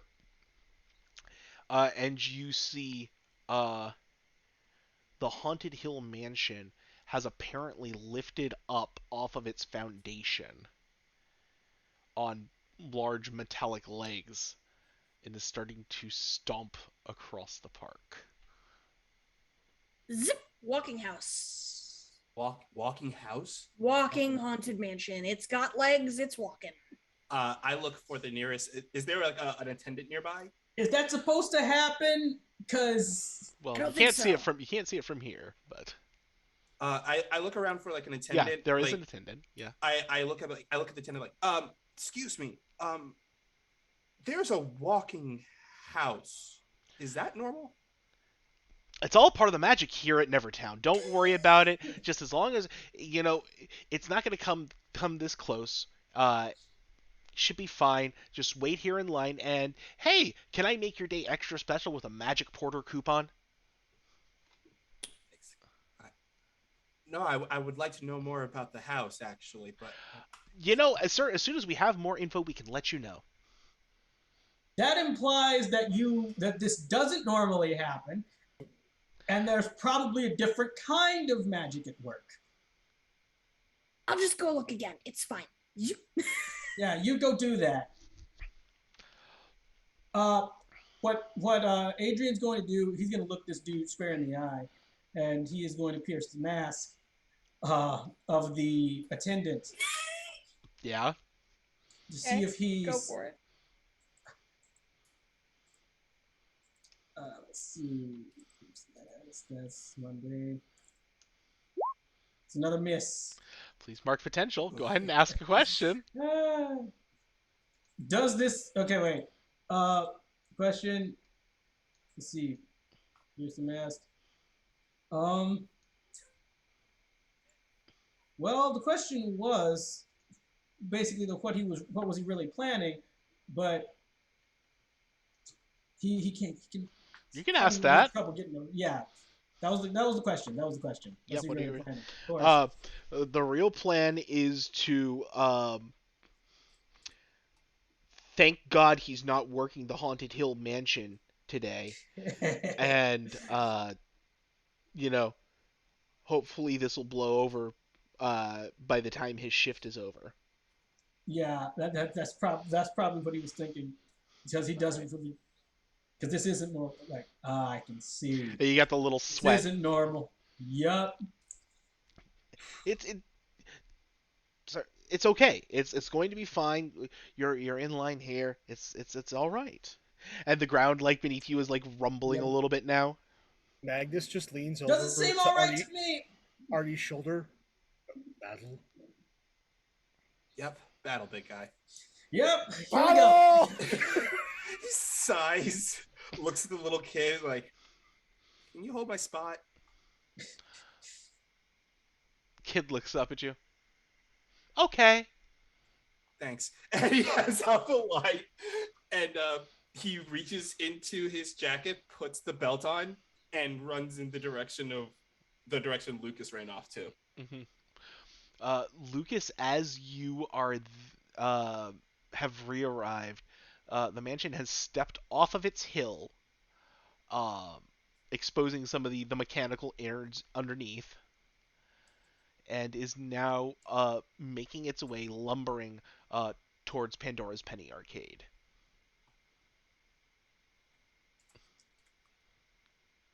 He looks back at the line. Mm-hmm. He looks back at the house. If I do this on my own, then Artie can ride his ride and get his pin, and then maybe he'll go on the Ferris wheel with me alone. Yes, that's the plan. Oh, bless this little boy. He's gonna try and get up under it. Okay. I mean, you can do that. That's not even hard. Yeah. So yeah, And he's trying to climb up, like he tries to go up one of the legs and try to get up in the undercarriage, see if he can't disable it somehow. Okay, well, let's see if you can do that without causing too much of a stir here. Use your powers. Cool. So you try to overcome. Stares at negative freak. Oh hey! And yet, you get the full hit off of it. We shall overcome. Yeah. So yeah, just like zoom a couple spins and spirals around up the legs. Like one of the arms just barely has time to start reaching down that direction before you're already up on the undercarriage of this thing. Okay, so this thing like a car, or is it more like another kind of vehicle? What do I have to unplug to to make this thing stop going?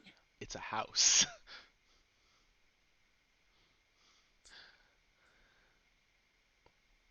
So I'm seeing floorboards. Well, what you're seeing actually is you're seeing like several walkways that have been sheared apart from the house lifting itself. The house, like as you're looking at some of the stuff and where the disconnections have happened, this house was not meant to get up and start walking around. Right. Uh, oh So, wait. So how do the legs connect then? the legs look like they've been somehow bolted on to the house. Are the legs made out of like metal or are they like biological looking? Lucas, is that That your is a good question? question. That is a good question. They are mechanical. They are metal. Okay. Okay. So I think I need a big like wrench or something to get this undone. How do I make this thing stop? Clonk, clonk.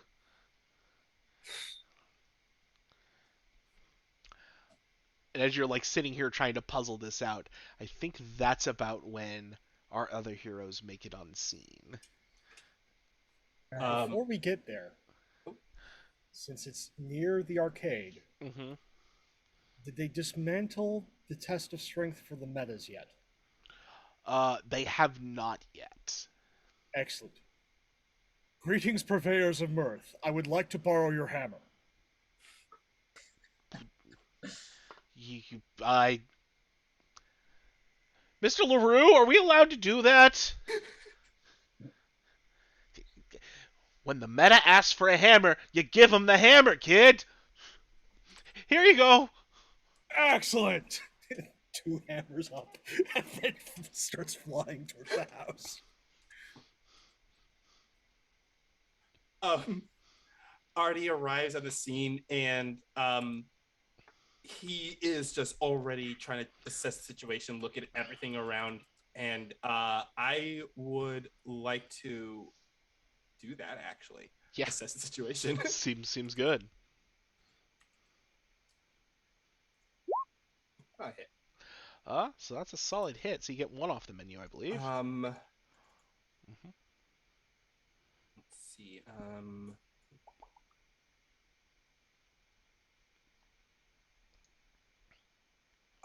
What here? Let me see. Oh, there we go.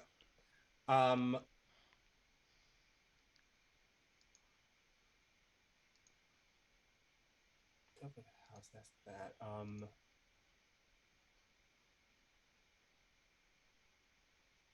I would say, what here is actually no. What can I use here to stop this house from going any further? Ooh, good question. Good question. What here can you use? Um,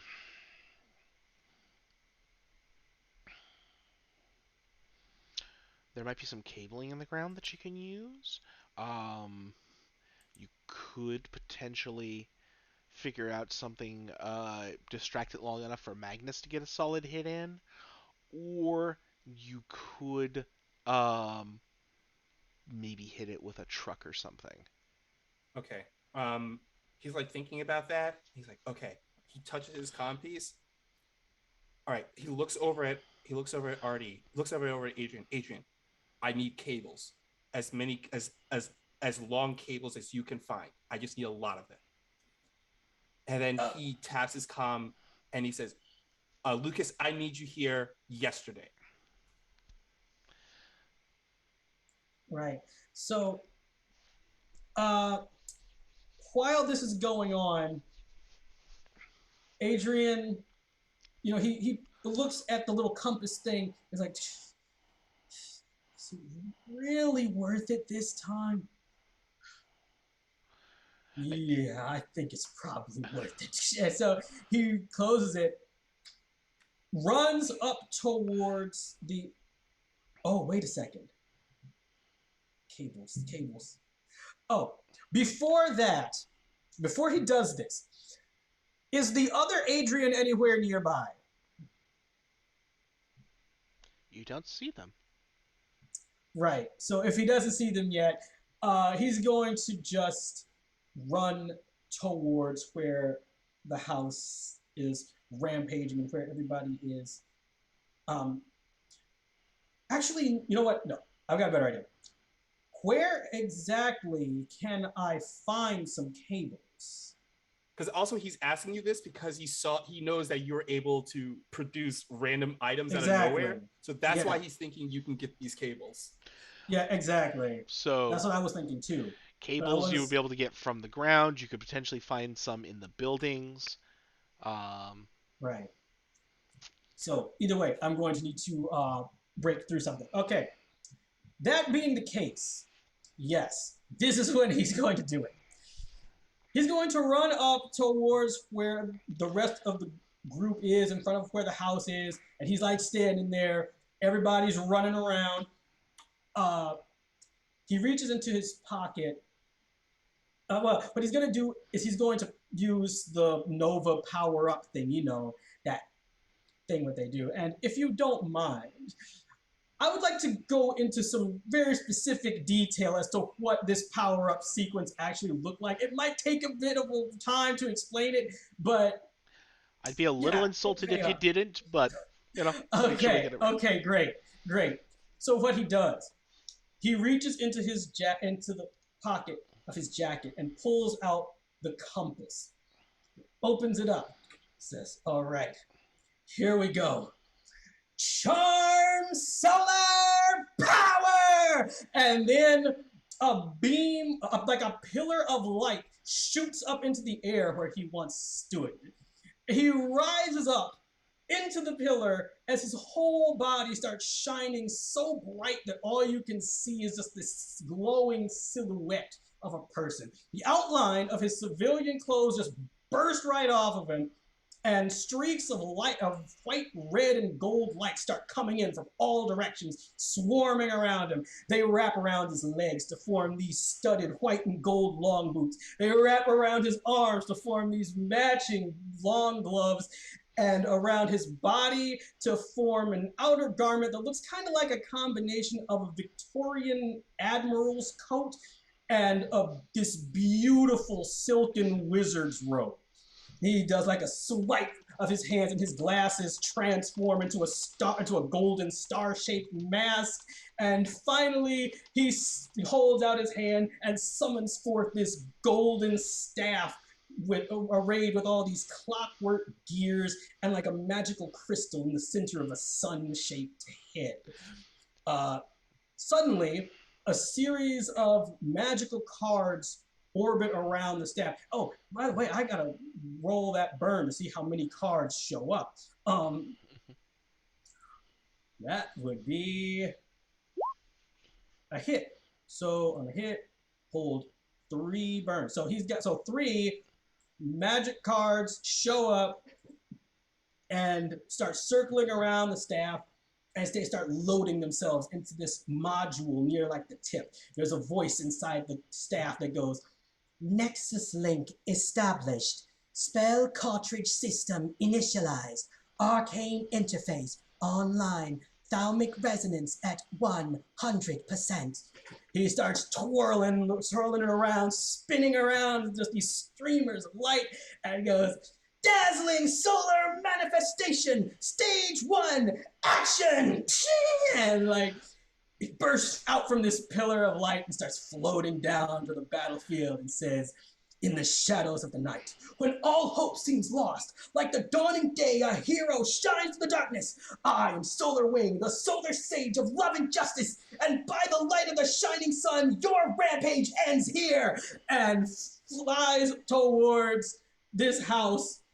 And I am going to directly engage. Oh, go ahead. So Artie looks at this and goes, "Is this how you get me some cables?" Yeah, it is. And like the one thing I will add is like when you do the pose at the end, there is like a light and a flash and a big flaming bird appears behind you Yes, yes, before it shrinks down to about shoulder size and lands. yes. Glad to see Like you're finally Ember, displaying your powers again, master. like Ember. Glad you can make it. All right. Um, we've got a problem here. This house should not be moving around like this, and I'm going to need to find some cables. Uh, so how about this? Okay, Ember, I'm going to need you to just fly around the scenario and make sure that all the civilians are safe. Do whatever you can to make sure that these people don't get hurt. I'm going to help the rest of my team. Very And good, so, sir. thanks. You're awesome. And so what I'm going to do is I'm going to use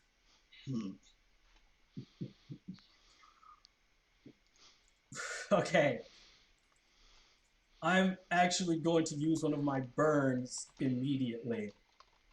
I'm going to use Reality Storm, which is you channel a destructive burst with your powers and spin one. Well, to Well, directly. Actually, no, that's not going to work. let me ask you this though, because remember, Artie asked you to find cables. Yeah, I was going to see if I could destroy something and get the cables out of it, but that's not going to work. I have another one that's probably better than this. Constructs. You spend one burn to create any object with your powers. So what he does, he like starts twirling this thing around and strikes the ground with it, and like this arcane circle like spins around the bottom, around like up under him, and out of like the little smaller circles inside the main circle, just huge a bunch of like cables just start spitting out and turn into like a big ball of like ropes and cables, and boom, and it just like comes down onto the ground. Okay. All right. So do you want me And to? then while still talking to Lucas, he's like, he sees this spool of cable logged down. Like, good, Lucas, Oh, I need you also, here now, and I need you to grab the cables that you see right next to me and run it around the legs of this gigantic house. Think of Empire Strikes Back. And Lucas, like, he's still kind of trying to figure out how it works, but I mean, the original goal of taking care of this before Artie got out of line is gone. So he jumps off, sprints down, grabs the cable, and starts running. Okay. That And is I think, and like then Artie powers, he grabs the belt and he powers it on, and his suit forms over his body. And he grabs another end of the cable and he looks over at Magnus. Magnus, when this thing falls, I need you either to stop it from falling, either catch it or knock it out. Tink! Two hammers come together. Battle! As he just Gotcha. And he rockets up, and the direction Lucas is running with the cables, he runs in the opposite direction. He flies in the opposite direction. So they're doing that whole Empire Strikes Back where they're looping around the legs of this thing to try to trip it up, and so that it can fall in the direction where Magnus can either catch it or just slam a hammer into it. okay. Let's go ahead and do two unleash your powers to make sure this goes off.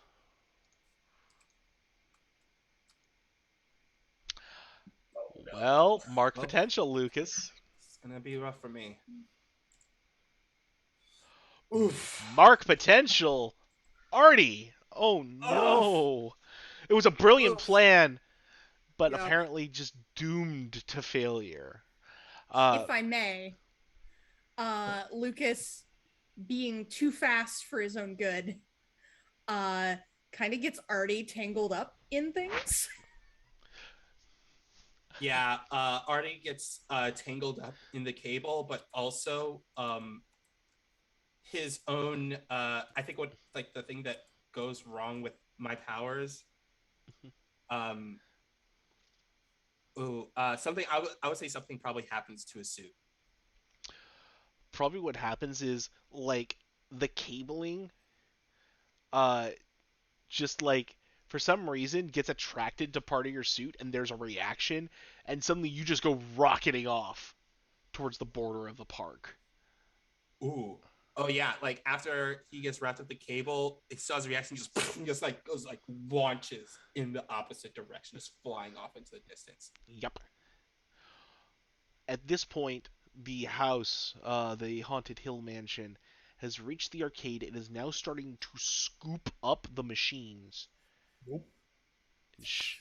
What you got, Magnus? Fight the good fight. I'm going to directly engage a threat, but use Savior and limit my options. Sure thing. So, here goes.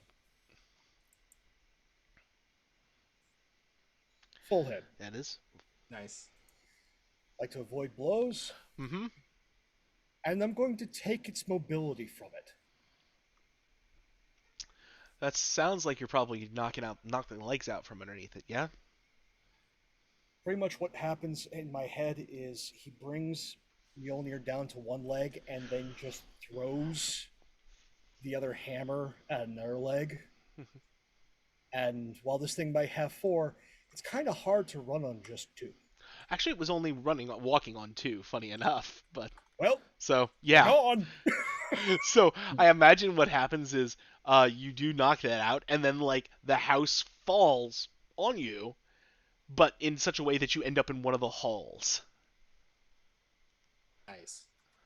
And there's just a panel above the house and a tiny Magnus bubble. Battle! And like inside, like there's like a little skeleton that pops out at you. Blah!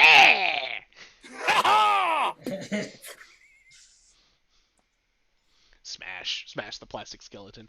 All right. So that is that.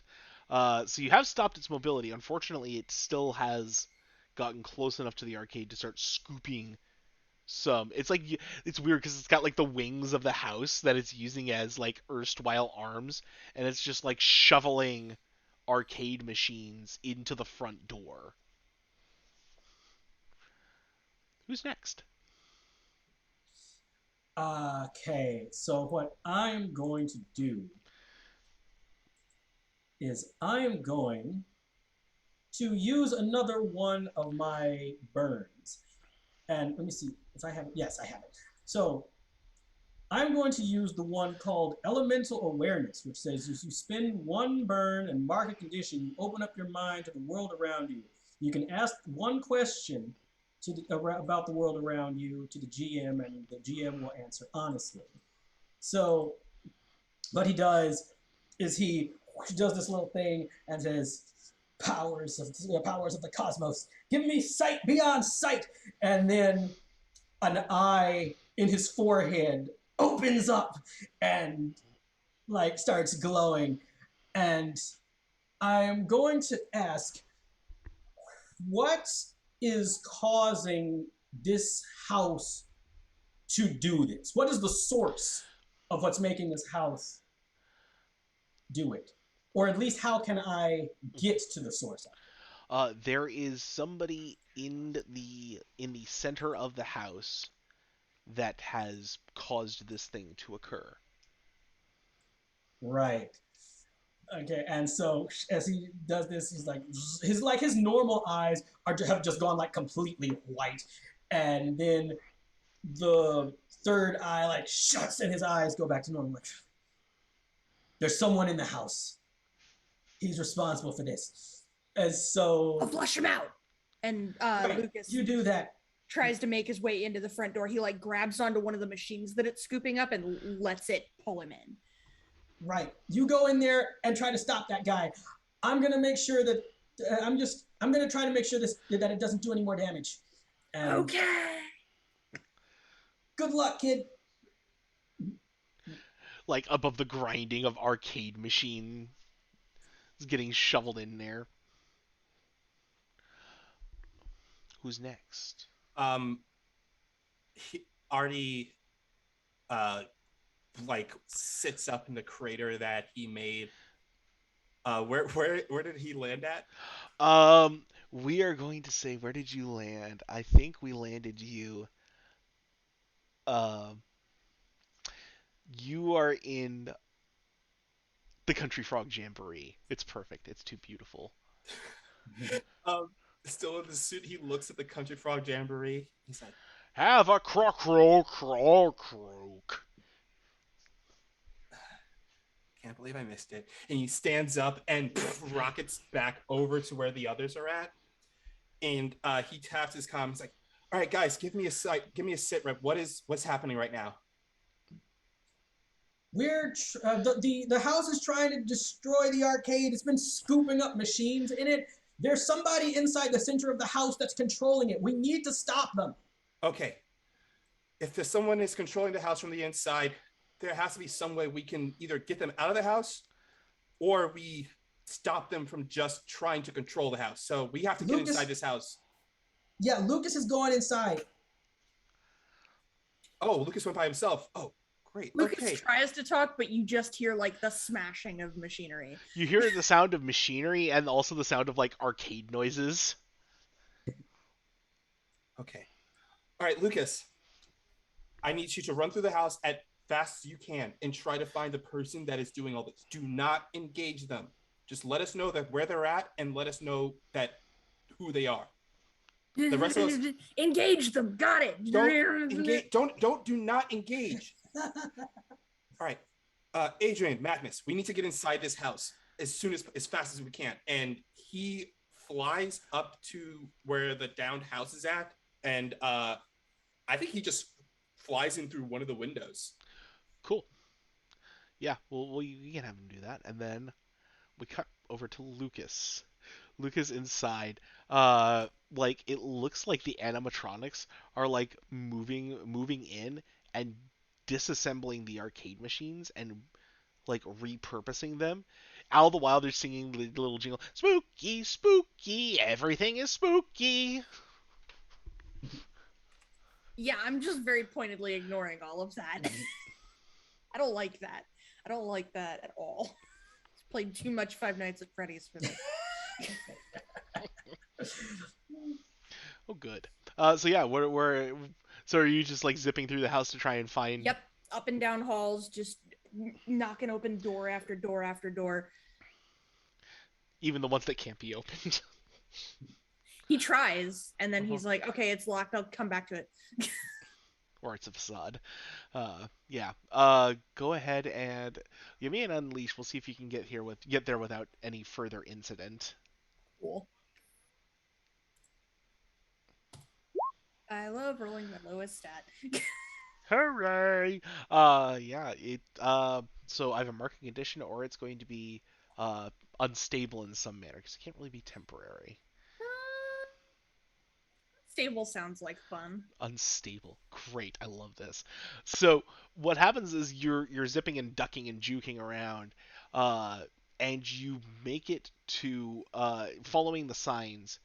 You find the control center for the Haunted Hill Mansion, and you burst through the door, and seated inside on what is obviously like a bulked up chair, there's like wires and cables and stuff sticking out of it that obviously weren't meant to be plugged in there but somehow are, and like there's this array of monitors, and seated there is this young man.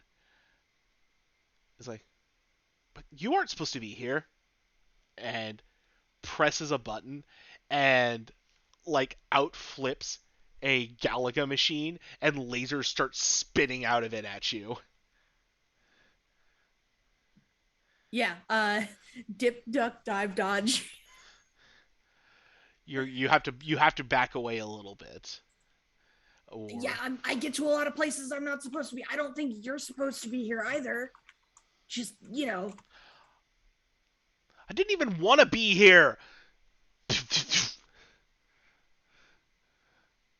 Okay, well then, what? You didn't want to. You're confusing. Stop.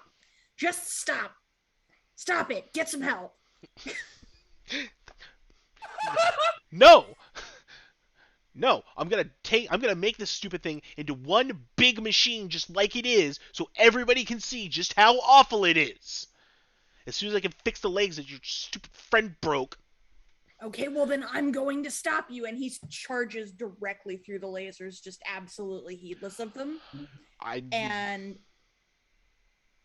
I was going to use Suck It Dimension, or however that Go- is said. what do you do? What? The Second move. Domitian. Domitian. The move from the Beacon playbook. Yep. If Okay. I stand strong while dramatically under fire, I can roll Savior instead of Danger to engage. Ooh. Just double checking it real quick here. Not that I don't think it's a thing, but Yeah. got It was one of it. the ones I was looking at for Okay, yeah, broadcast. yeah. Go ahead, do it.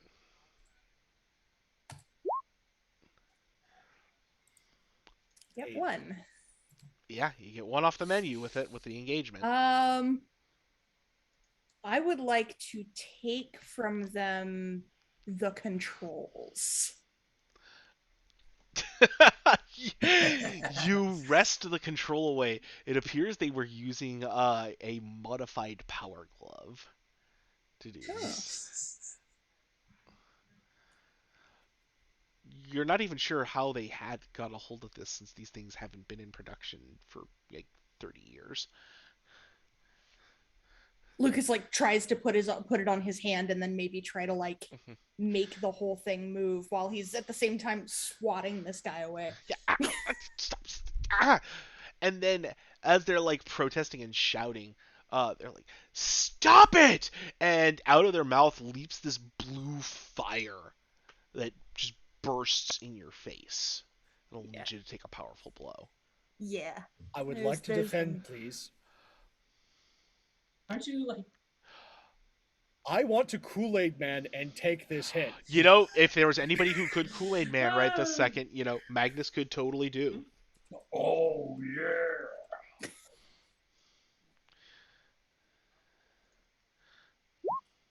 Oh, Ooh. With the full hit, you do indeed take the roll. So you get to choose one off the list. You can either add a team to the pool, take influence over someone you protect, or clear a condition. I'm going to clear condition because I feel like I'm going to take one here in a second. So I'm going to clear guilty. Okay. So you come smashing up through the floor, and just this fire just washes over you, and you see like it's really weird because as the fire washes over you, you see like stars forming, constellations connecting, equations form in your head, and then it's briefly gone. There is too much math in your breath.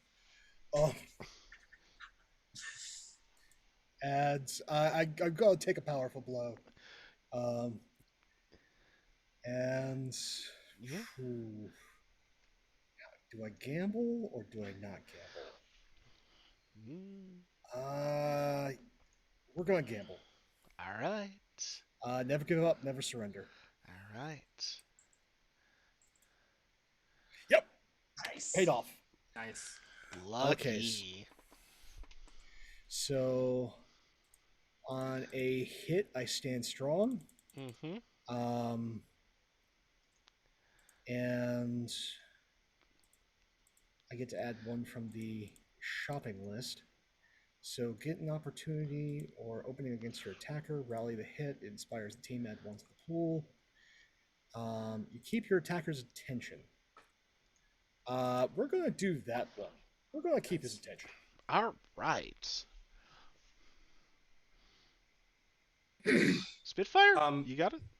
At this point, that's when Spitfire shows up onto the scene right behind Magnus.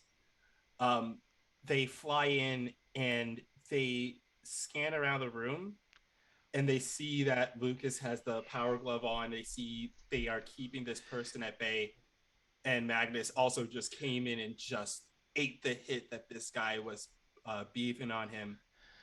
And Spitfire walks up to this guy and goes like, "Okay, now I get it. Whatever you're trying to do is probably you think this is the right thing to do, and this is what you want to do.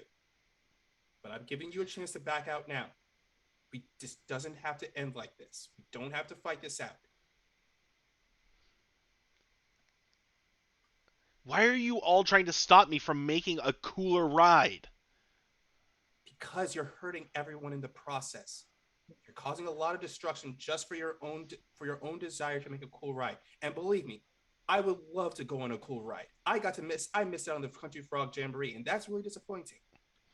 But I get it. We all want cool rides, but we cannot get a cool ride in sacrifice of someone else's safety. Says you. And they're like trying to tap some buttons on the consoles. Um, while I'm doing that, I would like to use the move before we get started. Sure.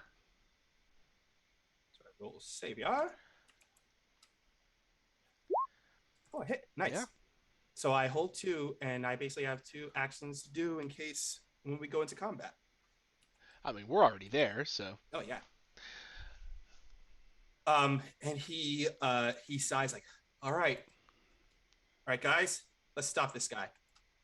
And that's my turn. Yep.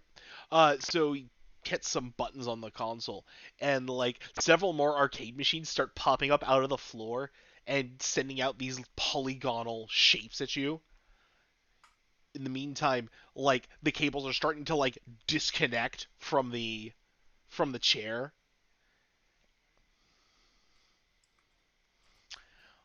What do you do, heroes? Mine's quick. I'm just going to scream safety first and start smashing the machines. All right, go ahead and do directly engage then. I would like to fight the good fight. You can. Kapow. 14. Yeah. Take what you want.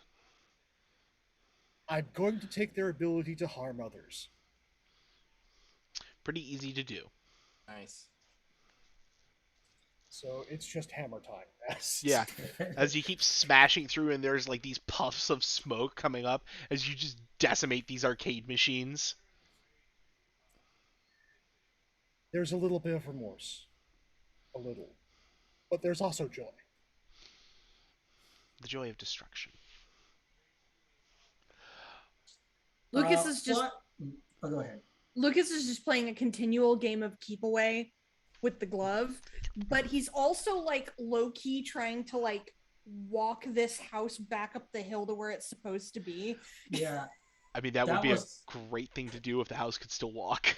Yeah. Yeah, that's Okay. yeah, that was what I was actually going to bring up. That Solar Wayne, while he's still outside of the house, he is like using his staff. I'm going to try to basically levitate the house and cause it to just sort of like hover over like the hole where it used to be. And that sounds like an unleash your powers. That definitely is unleashing your powers. So yeah. So I don't have a move that specifically says anything about that, but like, Mm-hmm. yeah. So that would be a freak.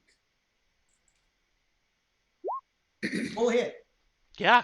All right. So it So- takes a little work, and I think like as you might start to falter a little bit, they're like, "Do not worry, master. Yeah, I will help with this." He's gonna like come steady. Oh no! Whoa! You still have much to learn. Yeah, I know. Trying to concentrate. And so Nice yeah, and eventually easy, like lower hovers it like down. over the hole and then and it just like Yeah. slams into the hole. Like not the smoothest landing, but a landing nonetheless. The mansion shakes and rumbles as you have a rough landing back in place. And that's when the chair launches up into the air, firing through the roof. Do I get I a would- good look at this guy? I would like to use one of my holds from before we get started. Yeah. I'm going to use the cross a distance between them and you. Mhm. So as soon as this guy launches up out of the roof to get away, jet thrusters kick in, and he's instantly after them, like flying at full speed after them, Yeah. and he just flies right past them, and then goes to grab them right out of the chair and just keep on going. Important point of clarification. I had the glove on my hand. Am I dragged along for the ride? No, the glove was attached. The glove was attached to the mansion, and would have been attached to the chair, but a part of the ejection system was disconnecting that. Okay. Just So, clarifying. that would have been really funny, and I wish I had thought of that. But yeah, he just like closes the distance Yeah. and just goes to like keep on going and grab them and keep on going out of the as they it keeps on flying past with them in his Sure. arms, like keeping them tight. Yeah, you can keep up with them. Roll me an engagement to see if you can snatch them out. Okay, and I would like to use the move. What's that move again? I am the shield. Mhm. More than a shield. So when I directly engage a threat by heading directly into danger without regard of my own safety, I can roll savior instead of danger. Mhm.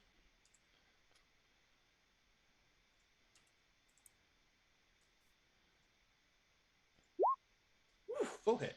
Yep, sure do. So they're like, it's kind of a just an acknowledgement. What? And you just whip, snatch them out, twirl as the chair goes spinning off.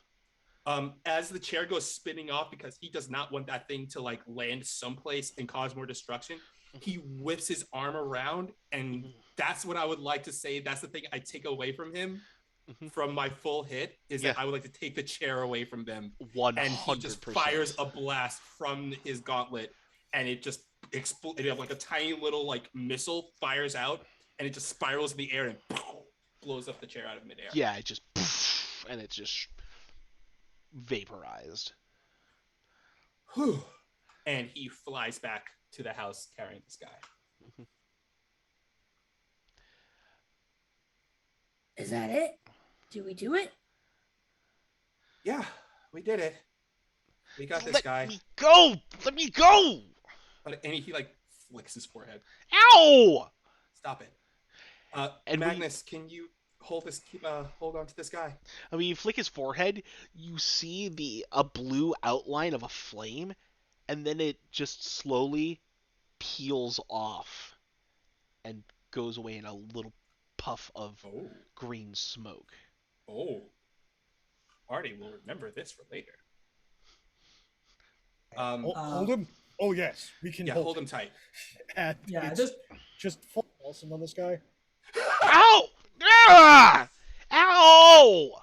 And then he's going to call in to the authorities. Mm-hmm. Yeah, at this point, Adrian runs in and it's like, oh, all right, guys, I got the house back where it's supposed to be. Is everyone here okay? Oh, good.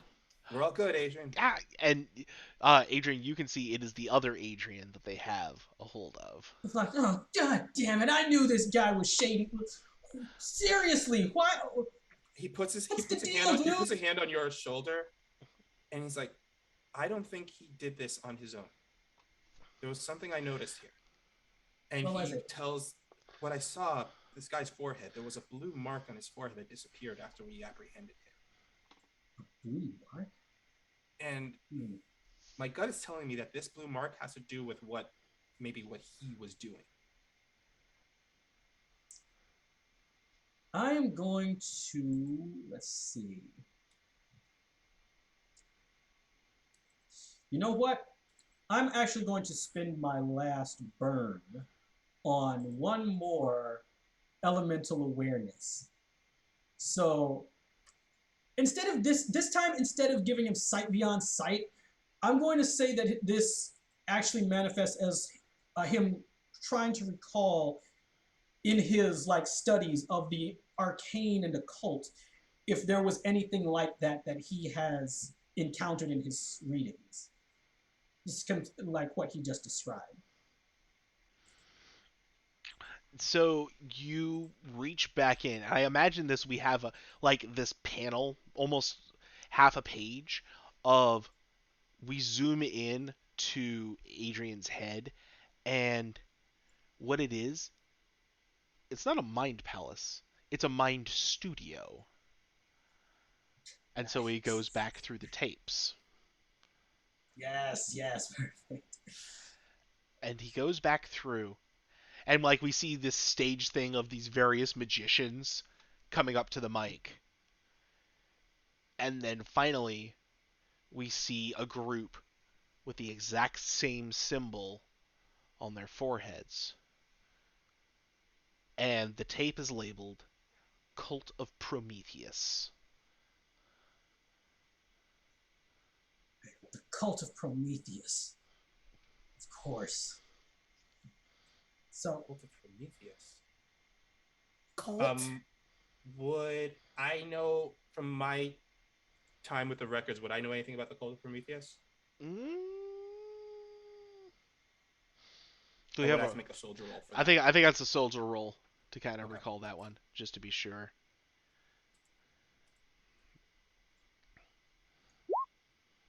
An 8. I got a hit. Cult of Prometheus.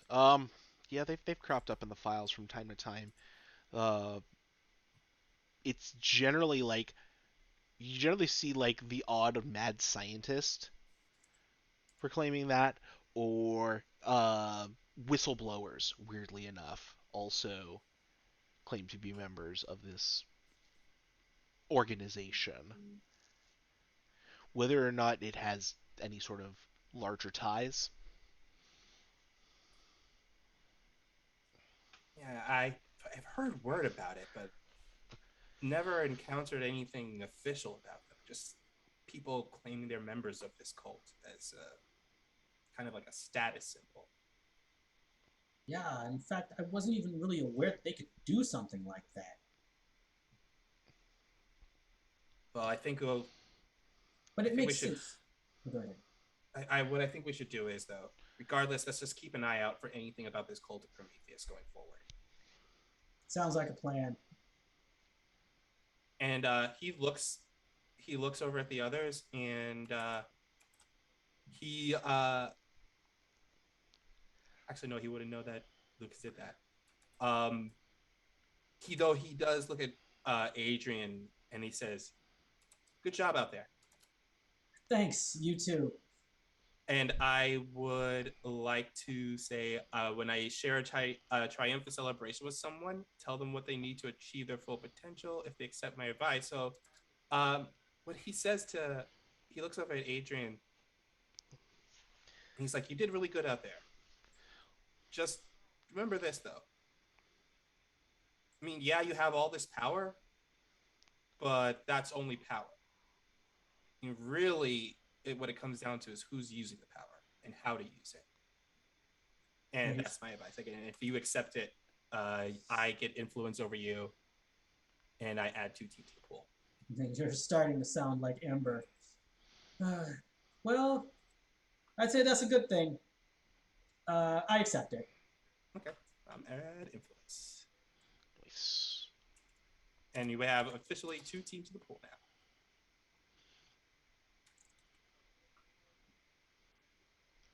All right. The authorities come and pick evil Adrian up and take him into custody. Uh, Adrian's parents are noticeably upset, of course, as they made their way through. The authorities, once releasing him, you may want to gag that one. He spews fire and math. So noted. Um, and as they are taking him off, um, several people with with affiliations to the Nevertown Park basically come to talk to you and basically thank you so much for helping save the park. We appreciate everything you've done. Is there anything we can do for you to kind of make up for this? Because you should be enjoying your day. You shouldn't have to be doing heroics to. Oh, I trust me, it's all part of the job. We just do this because it's the right thing to do. Elbows And him. so he comes up from the from like the side of the screen. Oh, go ahead. Like, No, no, you're good. what do you mean, Magnus? Oh, What, yes. To, you were missing for a prohibitive amount of time, and we also missed the frogs. There is something you desire here. I I don't know, guys. I mean, it's just the mystery dragon pin. It's not a big deal. Oh, you need a mystery That's dragon just the pin? least. Yeah. Well, yeah. That's why I was looking for one.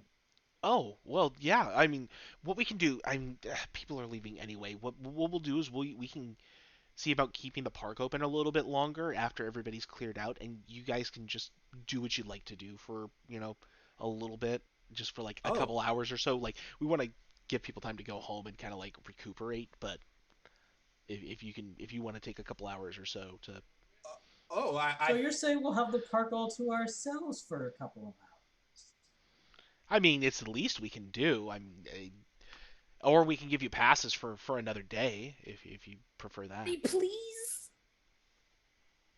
well, I mean, sure. If you're offering it, yeah. Yes. Oh yeah. I mean, we can't have you take the Haunted Hill Mansion, of course, but that's gonna be out of commission for a Yeah. while. I mean, what do you say, guys? You want to spend a couple more hours at the park? All right. Well, thanks. And he like his suit disappears. Yeah, I guess we'll take you up on that.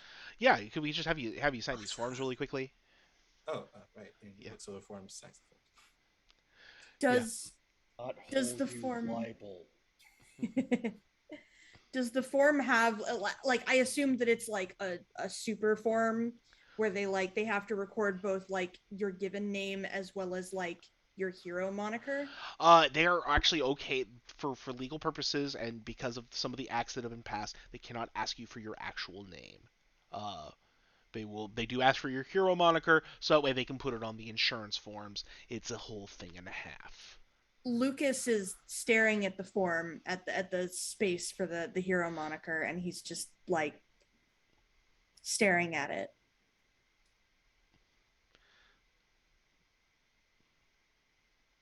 I don't know what to put. Well, I guess this is one of those things you got to figure out. It takes your time, you know. And I mean, you're lucky you get to choose your name.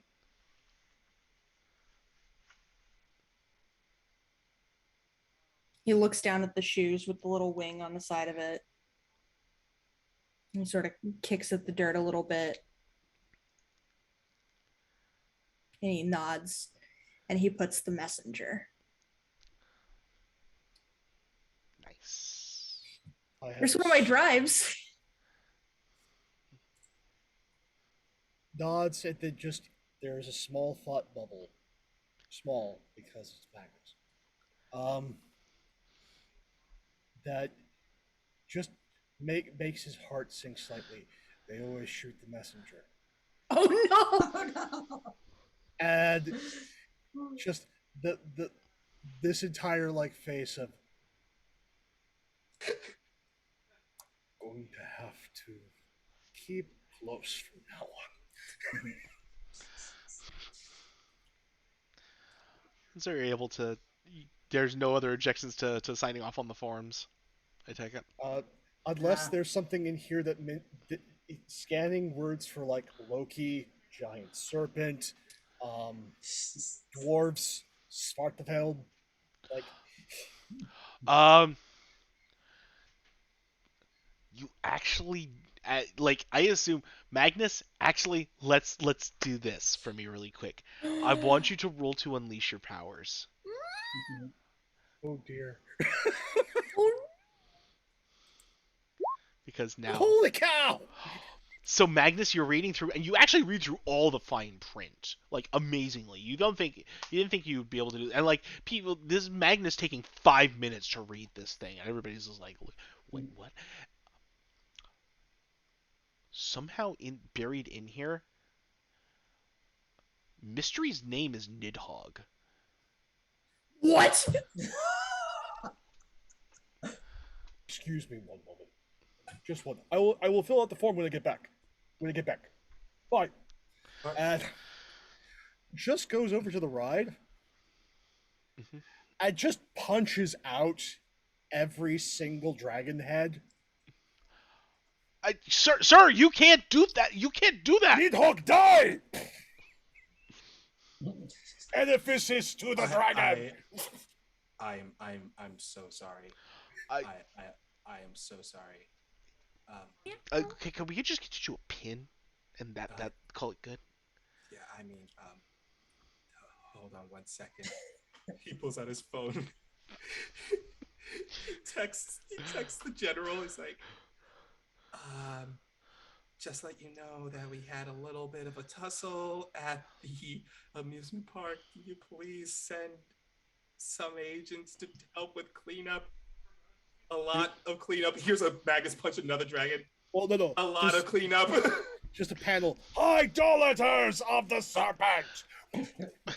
I need a lot of cleanup.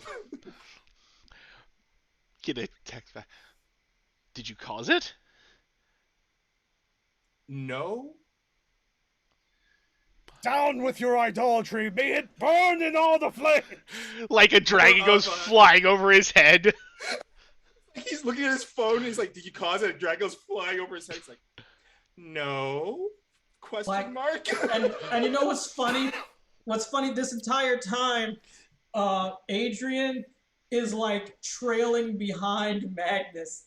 And every time he's like destroying one of the dragons, and I'm gonna try to unleash my powers for this. He's gonna try and repair. He's basically following Magnus around, trying to repair the damage. Okay. that he's doing. Try it. So, like, that was a full hit.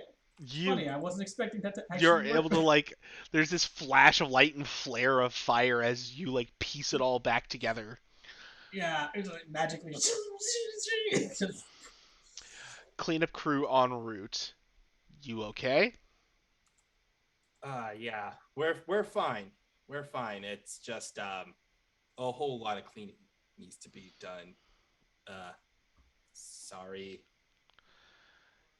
As long as people are safe, you've done the right job. Right, yeah. Hey, Magnus, it's not what it looks like.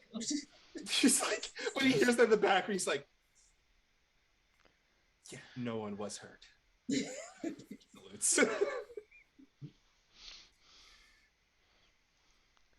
I think he gets through the ride, not necessarily paying attention to what Adrian's doing. Mhm. Storms out the gift shop. Yep. And then sees like the costumed pig as they're about to like go off to break. You are responsible.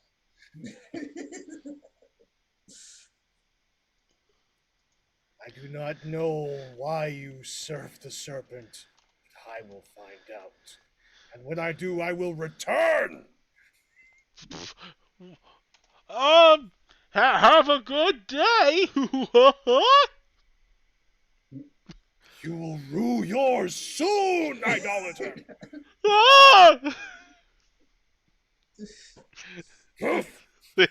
Lucas kind of kicks at the ground, like, I guess this means no Ferris wheel, huh?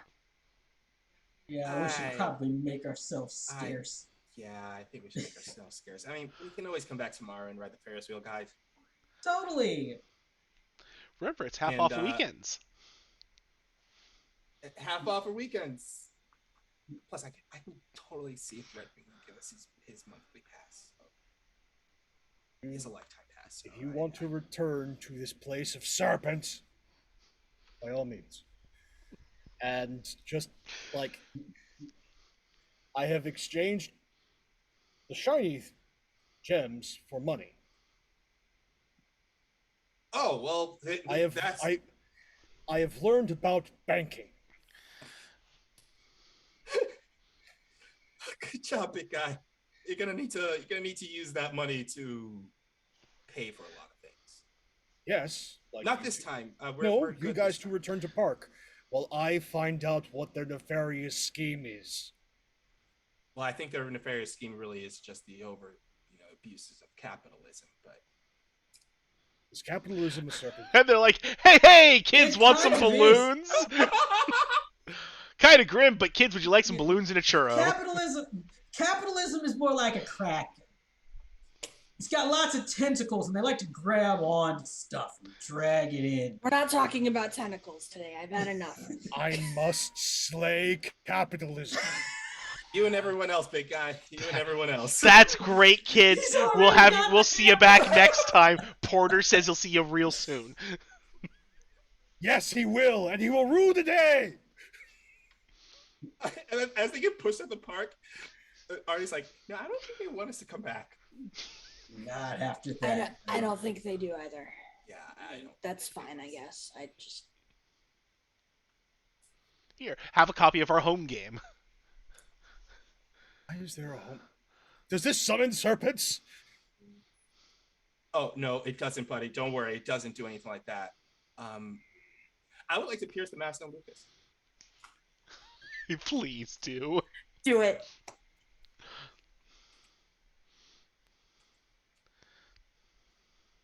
Do I have influence over you? I don't think I. No, I do not. Not yet. Actually, I No, don't not have yet. influence. I don't think you managed it. No. I don't. Oh, a hit.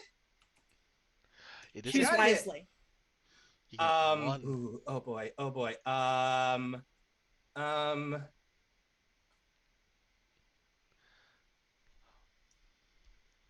How can I get your character to cheer up?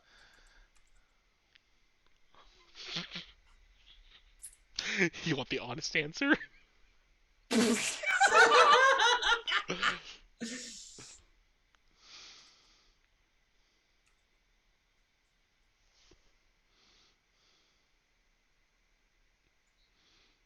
Tell him. No. Do something with him, just the two of you.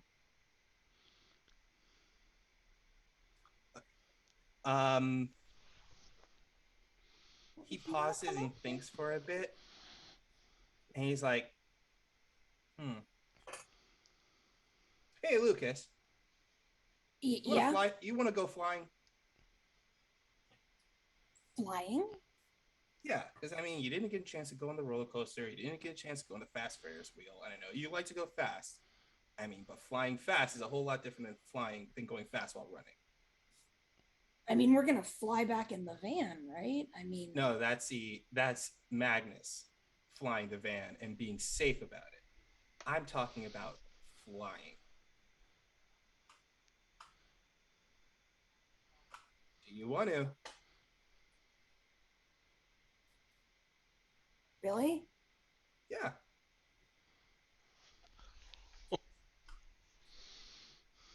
Okay. And he puts his suits up and he picks up Lucas and he says, all right, make sure you don't open your mouth or don't say anything because you will bite your tongue.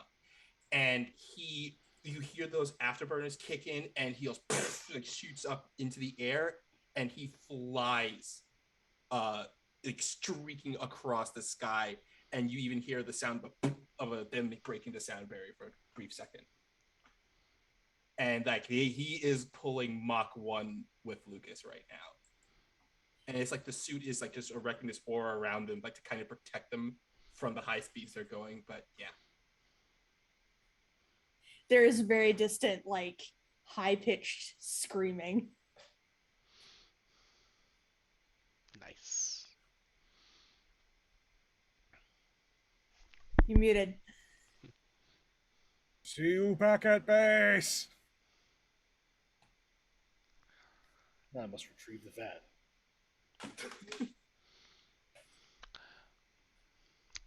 And I think that is a perfect scene with Spitfire and Lucas soaring through the sky across Sunset City that we will end tonight's issue. So, let's go back around the table, talk to our lovely, lovely cast of characters, see where we can find them, and we'll see what's up from there. So, first up, Wally, how you doing, friend? Where can we find you? Oh boy, this is a great session today.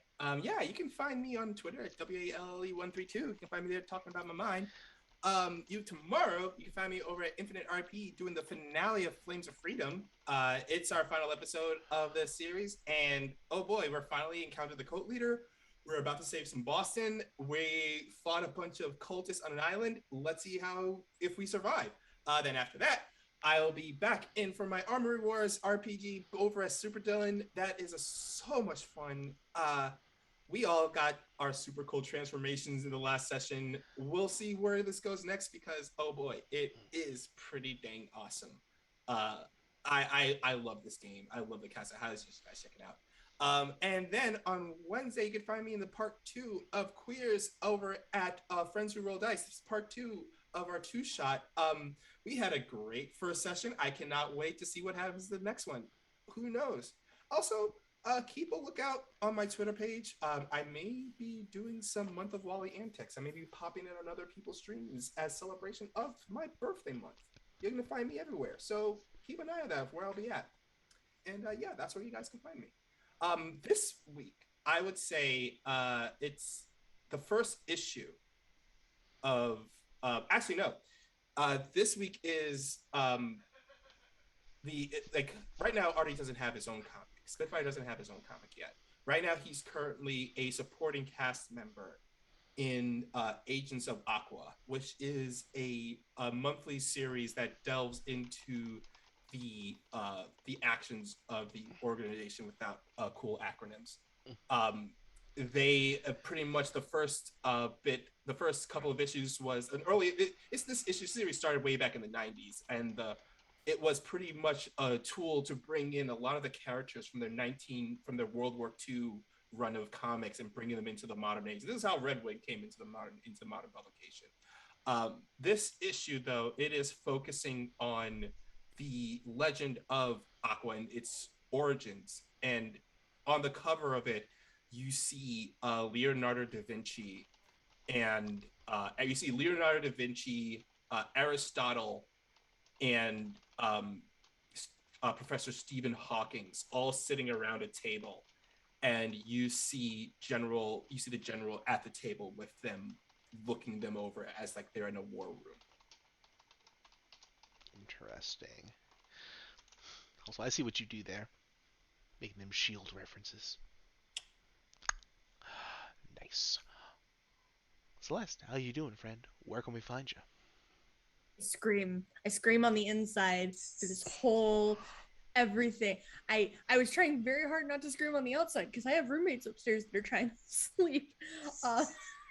But the magical transformations, the gay, the smash, the everything. I can't add words. Hi, I'm Celeste PLS with way too many underscores on Twitter. I'm Celeste Shepherd here on Twitch. I don't stream. I show up on other people's streams. I think maybe I'm gonna be on a one-shot on Weave in the coming weeks. I don't know. We'll see. And then I have something else going on next year sometime that I can't talk about, so I'm not gonna talk about it. I do want to give a shout out to some good friends of mine, the Homebrewed on Twitch. They've been trying to really get off the ground with their own actual play stream, and I really enjoy their content. And one of their players, Quill, MX Quill on Twitter is having some financial troubles right now. So if you guys can see your way over there to at least like give their stuff a boost or just give them a hand. I mean, it would mean a lot to me personally. I don't have a whole lot that I have going on now that I'm in a place where I'm more stable. So like I'm trying to pay it forward to some friends. Great people over there. Definitely give their content a look. Another issue of The Messenger. Lucas is finally starting to figure himself out with regards to like being a hero. Now he's got a name now for sure. He's actually picked out the name The Messenger. But now he's like, what do I do for a costume? So like on the cover, we've got Lucas and he's got like a ton of scraps of fabric out and he's trying to like put them together, and he's got like a weird sewing machine and there's just thread and fabric everywhere. And it's like he's trying really hard to piece together something that looks not only cool but also like, gives people an idea of what he's about. If I might add on to here, Yeah. we have imprinted guest starring Ariadne, and she's like sitting right next to him, like trying to give pointers. Yeah. Perfect. Love that. Corey, how are you doing, friend? Where can we find you? I'm doing great. My name is Corey Sparks, also known as Hyperlight Sparks. You can find me on Twitter at Hyperlight Sparks with an X. And once again, this episode was so much fun. I just came up with this character like 2 days ago, and I already couldn't wait to show you guys this magical boy dude that I just came up with, because this is just only scratching the surface of the madhouse that is this guy's whole story and scenario. It's gonna be great. Um, as for the comic, it's actually the first issue of Solar Wing. Uh, and so it's basically just this cover of Solar Wing, doing his magical boy pose with Ember the Phoenix flying around behind him. And it basically just tells the story of how he got his powers in the first place. How basically he and his band were playing at a venue and it got robbed by a supervillain. Adrian tried to stop the supervillain, but he wound up getting attacked by this villain. And as he lay dying, a vision of a phoenix came to him and said, for your bravery, I select you as the one who is going to help fulfill the prophecy. That's just all he said, the prophecy. He didn't tell too much about what the prophecy was. He just said the prophecy. And he was like, well, I'm going to die otherwise, so I'll do it. And next thing you know, he wakes up with these powers. And he's what you get when you cross Sailor Moon with Doctor Strange and put him in a bisexual blender. And he's There you go. So we do have the origins of our new hero, Solar Wing. Excellent.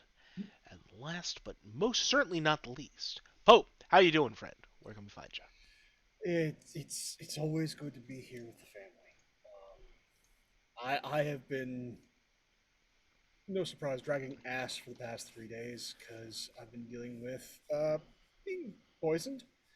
Um, Wendy's here. I do not recommend.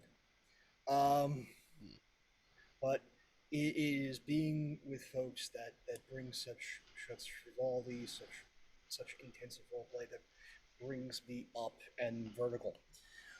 So thank you all so much for everything that you give every single time that we join together. Um, and as for me, Pope World Bill on Twitter, Pope World Bill on Twitch, I work on all your streams. If you want to see more of my ridiculous face, you get a number of opportunities. Um, Next up, though you won't necessarily see me, is over on Praxagora Thesmophoria's channel. I know that's a mouthful. Um, we continue on with the solo issues as we are about to restart Starblade Battalion Seeds Season 2. So yeah, you might want to catch the VOD, and I know it's up on the YouTube channel now, as I just had my solo session on Friday before the poisoning. And yeah, I'm not saying it's out of, you know, nature for me to do something immensely illy advised, but this time I don't have superpowers, so there's more consequences.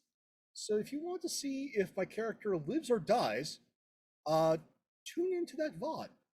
Um, but you most certainly should tune in this Friday at 3 p.m. Eastern to see the fallout of that and what Rex has been up to during our 6 month time gap and the ramifications of him finding out that his protege is actually his sister. So if you want to see all the drama, because let's face it, Prax does the drama. If you want to see all the drama, definitely tune in then. And then Sunday's the doubleheader, folks. If you love the superhero content and you like seeing me, first we start off over on Weave the Tale at 3 p.m. Eastern for uh, Mutants and Masterminds, Paradise City Stories. Uh, it's been going well, and now it's not going so well, as the team has come to terms with some of their consequences, and one of their members has been absconded with by an entity known only as the Wax King.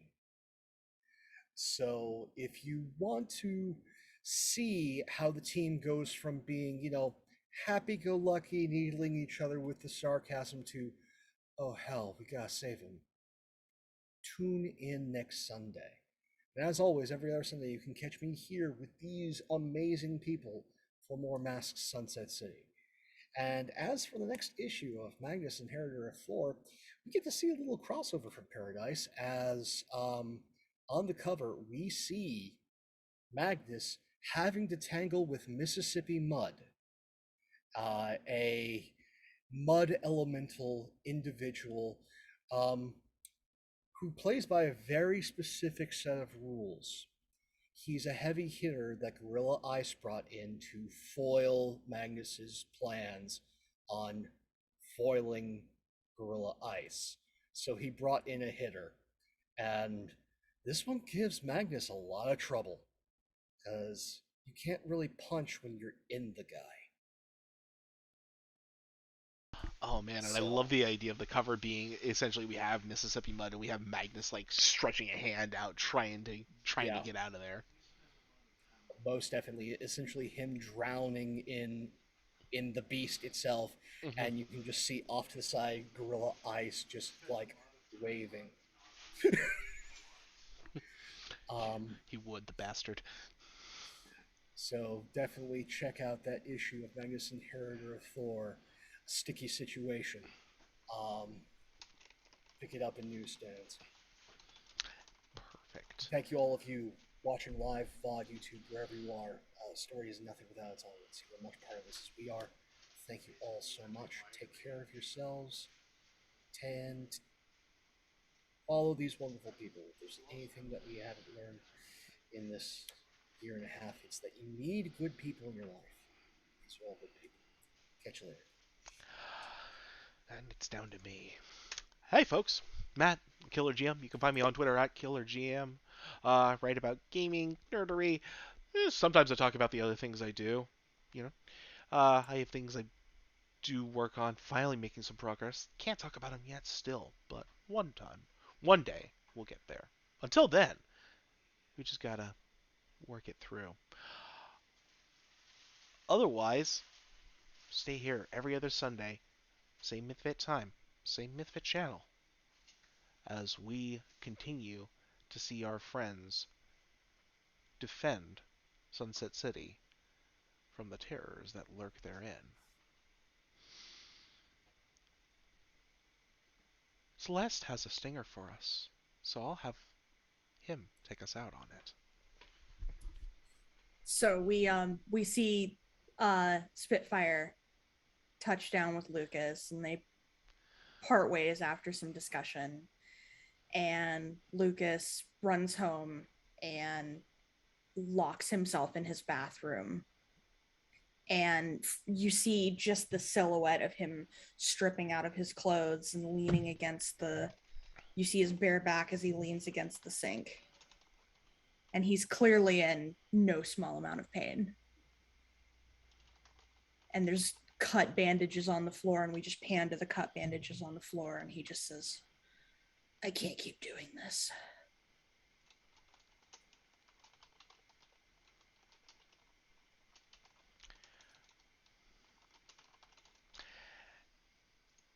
with that, my friends, we have our ending for the night. Good night. Good